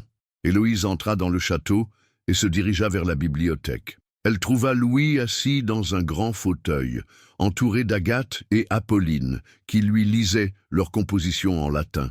À 29 ans, son époux avait acquis cette prestance tranquille des hommes heureux. Ses responsabilités de seigneur de Beaumont et son rôle de conseiller auprès du lieutenant général de police l'avaient mûri, sans lui faire perdre cette générosité qui l'avait d'abord séduite. « Mes compliments, mesdemoiselles, » disait-il aux jeunes filles. « Vos professeurs peuvent être fiers. Dans quelques années, vous pourrez enseigner vous-même. C'est notre rêve, » avoua Apolline. « Pouvoir aider d'autres filles comme vous nous avez aidés. » Louis aperçut Héloïse dans l'encadrement de la porte et lui sourit. « Ma chère épouse, nos protégés me donnent des leçons de sagesse. »« Comme d'habitude, » répondit Héloïse en s'approchant. « Mes chéris, allez donc vous préparer. Nos invités vont arriver. » Quand elles furent seules, Louis se leva et prit Héloïse dans ses bras. « Êtes-vous heureuse ?» demanda-t-il comme il le faisait souvent. « Plus que je n'aurais jamais osé l'espérer, » répondit-elle en posant sa tête contre son épaule. « Et vous, regrettez-vous parfois votre vie d'avant, votre rang, vos privilèges ? Comment pourrais-je regretter quoi que ce soit ? J'ai épousé la femme la plus extraordinaire de France, nous dirigeons un domaine prospère et nous changeons la vie de dizaines de familles. Que pourrais-je désirer de plus ?» Un coup de carrosse dans la cour interrompit leur tendre conversation. Louis regarda par la fenêtre. « Ah, voici ma mère. » La duchesse Agnès descendait de son carrosse avec l'aide d'un valet. À 55 ans, elle restait imposante, mais ses visites à Beaumont avaient adouci son caractère. La transformation d'Héloïse l'avait définitivement convaincu que son fils avait fait le bon choix. « Et voici maître Ferraud », ajouta Louis en voyant un autre carrosse s'arrêter. Le lieutenant de police était devenu un ami proche. Grâce à son action, le réseau de Madame Vérène avait été entièrement démantelé. La tenancière elle-même purgeait une peine de 20 ans aux galères, et plus de 50 jeunes femmes avaient été libérées. Bientôt, tous les invités furent rassemblés dans le grand salon. C'était la célébration annuelle de ce qu'ils appelaient discrètement le jour de la liberté, l'anniversaire de leur évasion du bordel de Brayel. Agnès leva son verre de champagne. À toutes ces jeunes femmes courageuses qui ont su transformer l'épreuve en victoire. Bah Louis, ajouta Ferraud, qui a prouvé que la noblesse n'est pas une question de naissance, mais de caractère. À Héloïse, dit Céleste de sa voix émue, qui nous a montré que l'on peut toujours choisir son destin, même dans les pires circonstances. Margot, Léonie, Bérénice, Agathe et Apolline levèrent leurs verres à leur tour, les yeux brillants de reconnaissance et d'affection. Mais c'est Héloïse qui prononça les derniers mots. À toutes celles qui ne sont plus là pour célébrer avec nous, mais qui vivent dans notre mémoire, et à toutes celles qui, quelque part, luttent encore pour leur liberté, que notre exemple leur donne espoir. Après le dîner, tandis que les invités bavardaient dans les salons, Héloïse s'échappa discrètement vers le jardin. Elle avait besoin de quelques minutes de solitude pour mesurer le chemin parcouru. 3 ans plus tôt, elle était une paysanne vendue comme du bétail, enfermée dans un bordel sordide, sans espoir d'échapper à son sort. Aujourd'hui, elle était châtelaine, épouse aimée, protectrice de nombreuses jeunes femmes en difficulté. Comment était-ce possible? Mes pensées vous accompagnent, dit une voix douce derrière elle. Héloïse se retourna et sourit en voyant Louis qui la rejoignait. Je pensais au miracle de nos vies, dit-elle. À toutes ces coïncidences qui nous ont menés ici. Ce ne sont pas des coïncidences, répondit Louis en prenant sa main. C'est votre courage qui a tout rendu possible, votre refus d'accepter l'injustice. Notre courage, corrigea Héloïse. Vous auriez pu passer votre chemin ce jour-là, rue du Puy-Fendu. Impossible. Vos yeux m'avaient lancé un défi, et j'ai découvert que j'aimais les défis. Ils marchèrent en silence vers le petit pavillon que Louis avait fait construire au fond du parc. Sur une plaque de marbre, il avait fait graver ces mots « À toutes les femmes qui refusent d'être des victimes. » « J'ai une nouvelle à vous annoncer, » dit doucement Héloïse en s'arrêtant devant le monument. « Laquelle ? Dans 6 mois, notre famille va s'agrandir. » Louis la regarda avec des yeux écarquillés. « Vous voulez dire, oui, nous allons avoir un enfant. » La joie qui illumina le visage de Louis valait tous les trésors du monde. Il la souleva dans ses bras et la fit tournoyer en riant. « Un enfant, notre enfant. J'espère qu'il aura votre générosité, » dit Héloïse quand il la reposa. « Et votre courage, » répondit-il en caressant tendrement son ventre encore plat. De la terrasse du château leur parvenaient les voix de leurs amis et de leurs familles, réunis pour célébrer leur bonheur commun. Margot chantait une chanson de son Normandie natale, Léonie accompagnait au clavecin, et les éclats de rire d'Agathe et Apolline ponctuaient la mélodie. « Nous avons créé quelque chose de beau, » murmura Héloïse. « Nous avons créé une famille, » confirma Louis. « Une vraie famille, unie par l'amour et non par l'intérêt. » Au-dessus d'eux, les premières étoiles s'allumaient dans le ciel de mai. Dans quelques heures, l'aube se lèverait sur une nouvelle journée, pleine de promesses et d'espoir. Héloïse pensa à son père. Quelque part dans la misère qu'il avait choisie, elle lui avait pardonné depuis longtemps, comprenant que le désespoir pousse parfois aux pires extrémités. Elle pensait aussi à ses frères, Julien et Mathias, qu'elle avait retrouvés et installés comme métayers sur ses terres. Ils prospéraient maintenant, libérés de la misère qui avait brisé leur famille. Elle pensait enfin à toutes ces femmes, connues et inconnues, qui luttaient encore quelque part pour leur dignité et leur liberté. Son histoire pourrait peut-être leur donner espoir, car si une simple paysanne de Saint-Benoît-sur-Loire avait pu changer son destin, alors tout était possible. « Venez, » dit Louis en lui tendant la main, « nos amis nous attendent. »« J'arrive, » répondit Héloïse. « Je viens de me rappeler que j'ai rendez-vous avec le bonheur. » Main dans la main, ils remontèrent vers le château illuminé où les attendait leur vie nouvelle. Une vie qu'ils avaient conquise ensemble, une vie qu'ils méritaient. L'histoire d'Héloïse Martel, devenue Héloïse de Mirvaux, était terminée. Mais l'histoire d'Héloïse la femme libre ne faisait que commencer.